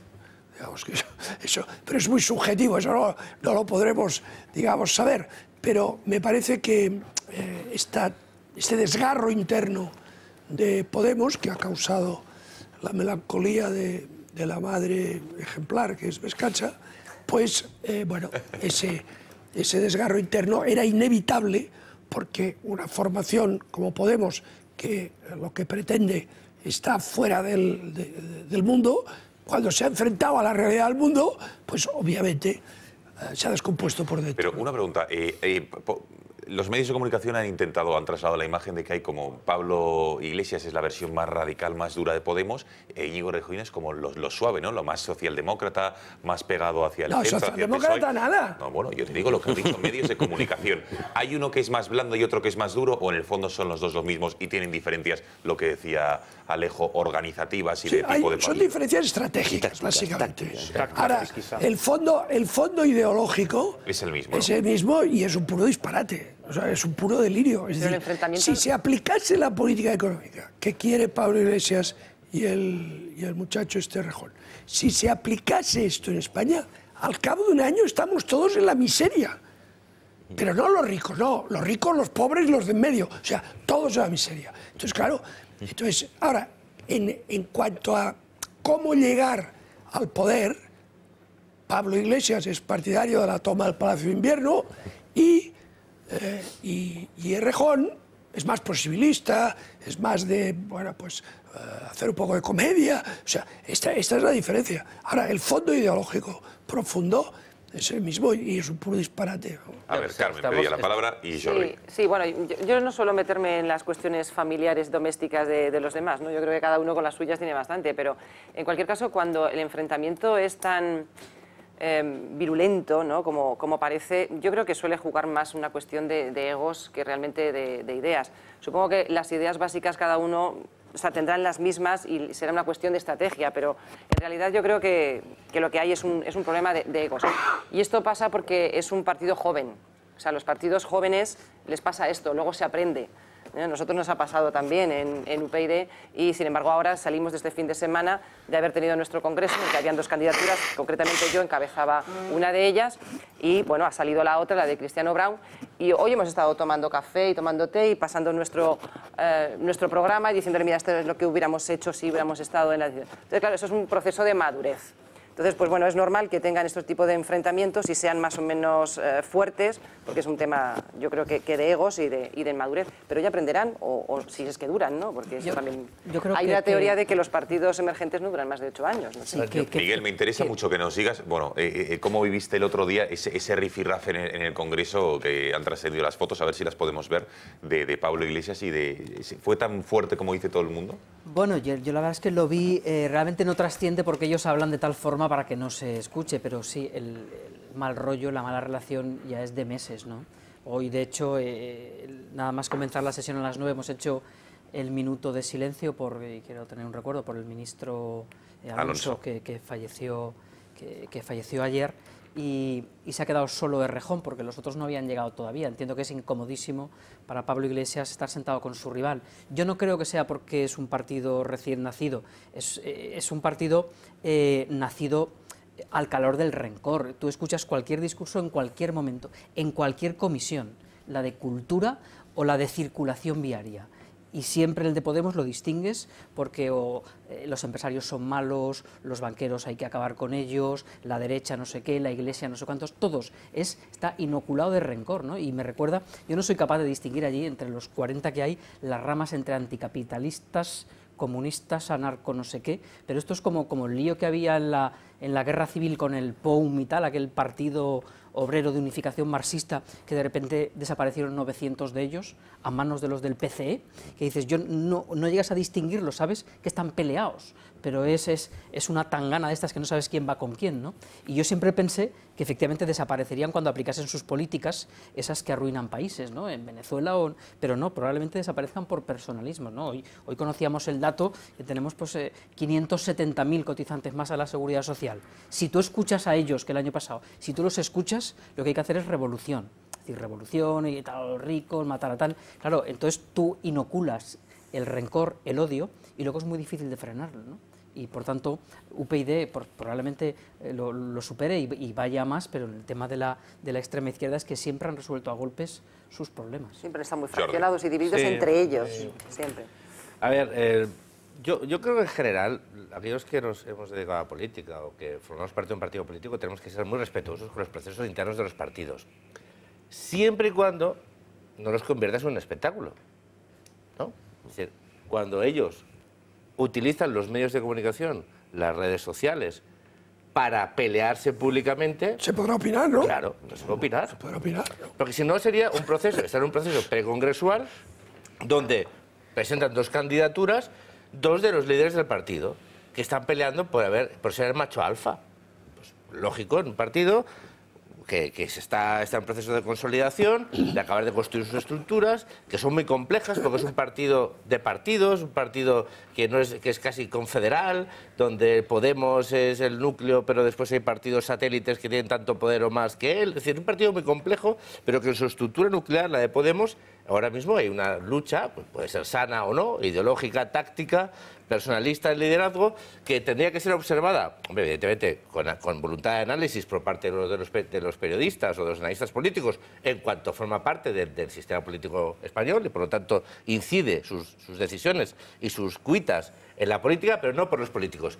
Claro, siempre y cuando no te pongas a gritar en medio del patio interior, ¿no? Entonces, oye, uno tiene que decir, oye, chicos, ¿qué os pasa? Entonces, esto es un tema, ¿no? Es decir, oye, quizás estaría bien, os habéis creído tanto en la política espectáculo que estáis convirtiendo en un espectáculo la política. Y la política está al servicio de la gente. Yo creo que los ciudadanos no tenemos que estar preocupados acerca de si Errejón, Pablo, Pablito, la otra, la Vescanza, no lo sé. Oye, lo que tenéis que ir es a trabajar al Congreso, ¿vale? Para empezar, tenéis que ir a trabajar al Congreso. No a pelearos al Congreso, no a escenificar vuestros problemas al Congreso, porque los ciudadanos nos pagan la nómina por eso. A partir de ahí, ya que han hecho público sus diferencias, sus desavenencias, sus reproches, pues entonces uno opina. Y yo voy a opinar muy poquito. Esto no es más que las purgas habituales en la extrema izquierda. Es lo de siempre. Pronto habrá fotos, estos vídeos los editarán para que no salga. Cortarán los planos. Porque serán... Ya no, pero está bien visto. Es que es lo habitual. Es decir, en partidos de este corte, que no es de corte de democracia liberal, sino que propone algo que es muy viejo, que es un modelo pues, de corte poco Bueno, no voy a ponerle la calificativa. Ahora ¿no? lo pongo yo ahora. Bueno, pero esto ahora. Pues entonces eso es lo normal. Tienen que purgarse. Viven de la purga, permanentemente.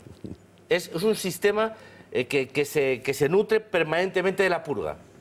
Ya lo vimos, pero esto no es nuevo. La purga ya empezaron. Se lo preguntan a Anguita. A ver. Es permanente, es una cosa... Y es muy complicado. Yo creo que el Partido Socialista Obrero Español tiene que estar muy contento y tiene que estar viendo esto con palomitas. ¿Por qué? Pues porque un proyecto que podía, bien gestionado, haber ocupado una parte muy importante, pues ahora yo creo que si no son capaces de enderezarlo, van a entrar en un proceso destructivo que cuando entras es muy complicado salir. Son una especie de vórtice, de vorágine, donde cuando empiezas a purgar le pillas el gusto y al final llega un momento que te quedas solo. Venga, Alejandro, Kiko. Sí, yo creo que desde hace aproximadamente un año no estamos hablando de una disputa política, sino que estamos hablando casi de una disputa personal, y eso ya es efectivamente muy complicado de solucionar. Me parece interesante lo que habéis dicho. Un momento, perdón, Alejandro. Entonces, si hay una disputa personal es porque antes se llevan bien y ahora, ¿por qué hay una disputa personal? Pues fíjate, te lo iba a comentar, y es que me ha parecido interesante el hecho de que hayáis resaltado cuáles son los universos que rodean a cada uno, ¿no? Vamos a verlos mientras Alejandro va hablando. Por la información que nosotros tenemos es que buena parte también de ese distanciamiento personal que hay entre ambos, buena culpa tienen también las personas que les rodean, ¿no? Desde, por así decirlo, el entorno de Pablo Iglesias culpan al universo que rodea a Íñigo Errejón y viceversa, ¿no? Desde el mundo de Errejón se culpa pues a la Irene Montero, a los Rafa Mayoral y demás. Yo creo que también las heridas de esa campaña que hubo en Madrid entre Espinar y Rita Maestre, yo creo que todavía no han terminado de cicatrizar del todo bien, y además se escenifica bien en los grupos, insisto, en esos dos universos que habéis dibujado al principio. Lanzo una pregunta a la mesa. ¿De verdad veis muy descabellada la posibilidad de que haya una escisión en Podemos? Porque, te quiero decir, yo cada vez la veo menos descabellado, ¿no? Y es verdad que Íñigo Errejón hace un poco una trampa. Él dice, bueno, no, la Secretaría General no está en juego, yo no me voy a presentar, yo no voy a disputar el liderazgo a Pablo Iglesias. Pero va a haber dos listas. Efectivamente, ahí voy. Es decir, si tú, al final, la lista auspiciada por el líder sale dañada o sale con poco apoyo popular, sabes que de una manera más o menos directa la figura de liderazgo queda muy dañada y tú estás ahí. Si pierde, dimite, Iglesias. Y por lo contrario, lo que ha hecho Iglesias es plantearlo casi como un plebiscito, o yo me voy. Es decir, el enfrentamiento, ya no es, lo hemos comentado aquí. ¿Puedo hacer un apunte solo? Digo, desde mi visión está catalana, ¿no? Íñigo Errejón está haciendo una campaña en Cataluña que es sorprendente. Es decir, no sé si está preparándose el día después. Yo en la línea de lo que tú comentabas, ¿ves posible una decisión? Hombre, veo que Errejón está trabajando muy bien, digamos, los Podemos locales que no son Podemos. Es decir, todas las plataformas que han salido digamos, al abrigo del movimiento de Podemos, y las está trabajando muy bien. Muy bien. Pues eso es clave, ¿eh? Y luego hay otra cosa que es el movimiento de Vescansa, que me gustaría no pasarlo por alto.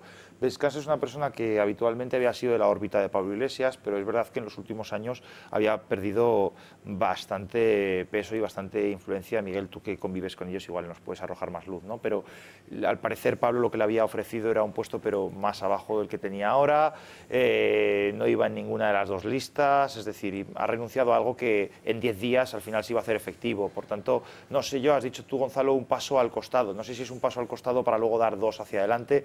Ya veremos en qué se sustancia este movimiento de Vescansa, que yo no lo daría por definitivo. ¿Kiko?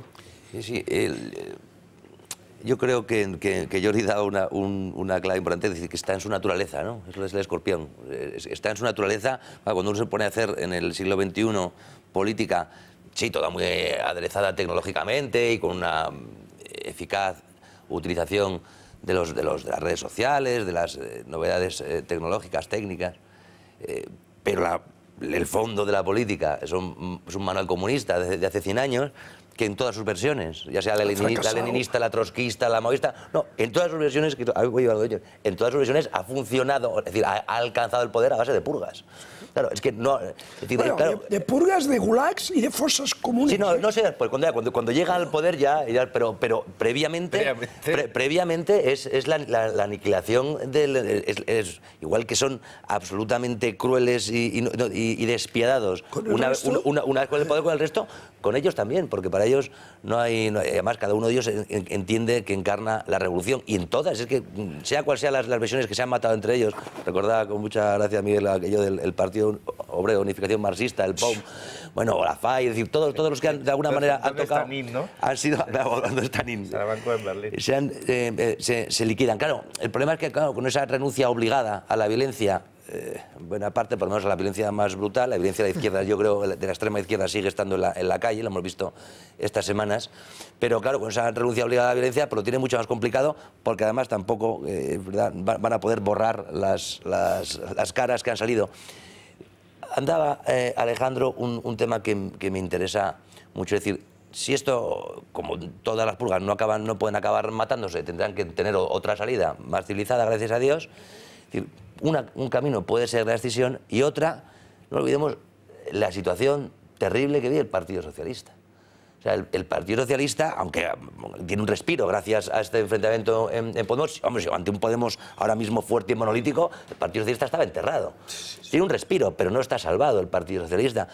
Puede buscar el Partido Socialista caras, discursos, personas en los derrotados cuadros, de Podemos, incluso cuadros para revitalizarse. Pues yo no lo sé, te planteo también como habría que verlo. Bueno, hipótesis. Cristina, ¿qué opina nuestra audiencia al respecto de los temas y este en concreto que estamos debatiendo? Cuéntanos. Bueno, pues la guerra se ha abierto en Podemos y parece que esta guerra también se haya trasladado a nuestras redes sociales, porque en nuestra cuenta de Twitter, @gato_directo, con el hashtag #elgatoalagua, hemos recibido muchos mensajes como este que leo de María. Dice: Vescansa se cansó de hacer política, pobre niña pija. O este otro de Ramón Errejón: ¿cuándo te vas a enterar que Podemos es Pablo Iglesias? Tú serás otra cosa. También nos han llegado mensajes en nuestro número de WhatsApp al 670 034543. Mensajes como este: Carolina, ahora vas a tener tiempo para darle el pecho a tu hijo. O este otro: Podemos es el partido del odio. Desde luego, contundente hoy nuestra audiencia en las redes sociales y en los WhatsApps. Aún así, les agradecemos los mensajes. ¿Qué Podemos? Que Podemos contrate a Pedro Sánchez para arreglar el partido, que mira cómo ha arreglado el PSOE, decía este último. Bueno, Cristina, cuéntanos, ¿quién ha decidido la audiencia que esta noche se lleve el gato al agua? Pues ha estado muy reñido, pero finalmente el gato al agua esta noche se lo lleva Jordi Cañas. Felicidades. Hombre, pues mira, Jordi, para ti va, Alejo, si no te importa, no lo toques mucho, que no es para ti, Kiko. Lo pasamos. Aquí, Cristina, muchísimas gracias y muy buenas noches. Y a todos ustedes también por los mensajes que hoy me dicen que han sido altísimos los que hemos recibido hoy. Alejandro Requeijo, gracias. Gracias a ti. Una noche más. Buenas noches. Jordi, enhorabuena. Gracias. Voy a hacer una foto y la subo ahora mismo a... Hombre, súbela, desde luego. Sí. Tienes que hacer un pin de esto, ostras, que nos lo podemos poner. Miguel Barrachina. Encantado. A cuidarse. Muy buenas noches y gracias por haber estado aquí. Kiko Méndez Monasterio. Muchas gracias. Si quieres que venga mañana también vengo, que ya han ido dos. Tú cuando quieras. Me consta que como madrugas mucho tampoco quiero apretarte más la jornada laboral. O sea que no yo te lo agradezco. Gracias y muy buenas noches, Kiko. Carmen, ¿qué tal? ¿Cómo te lo has pasado en el debut? ¿Bien? Pues muy bien, sí. ¿Volverás?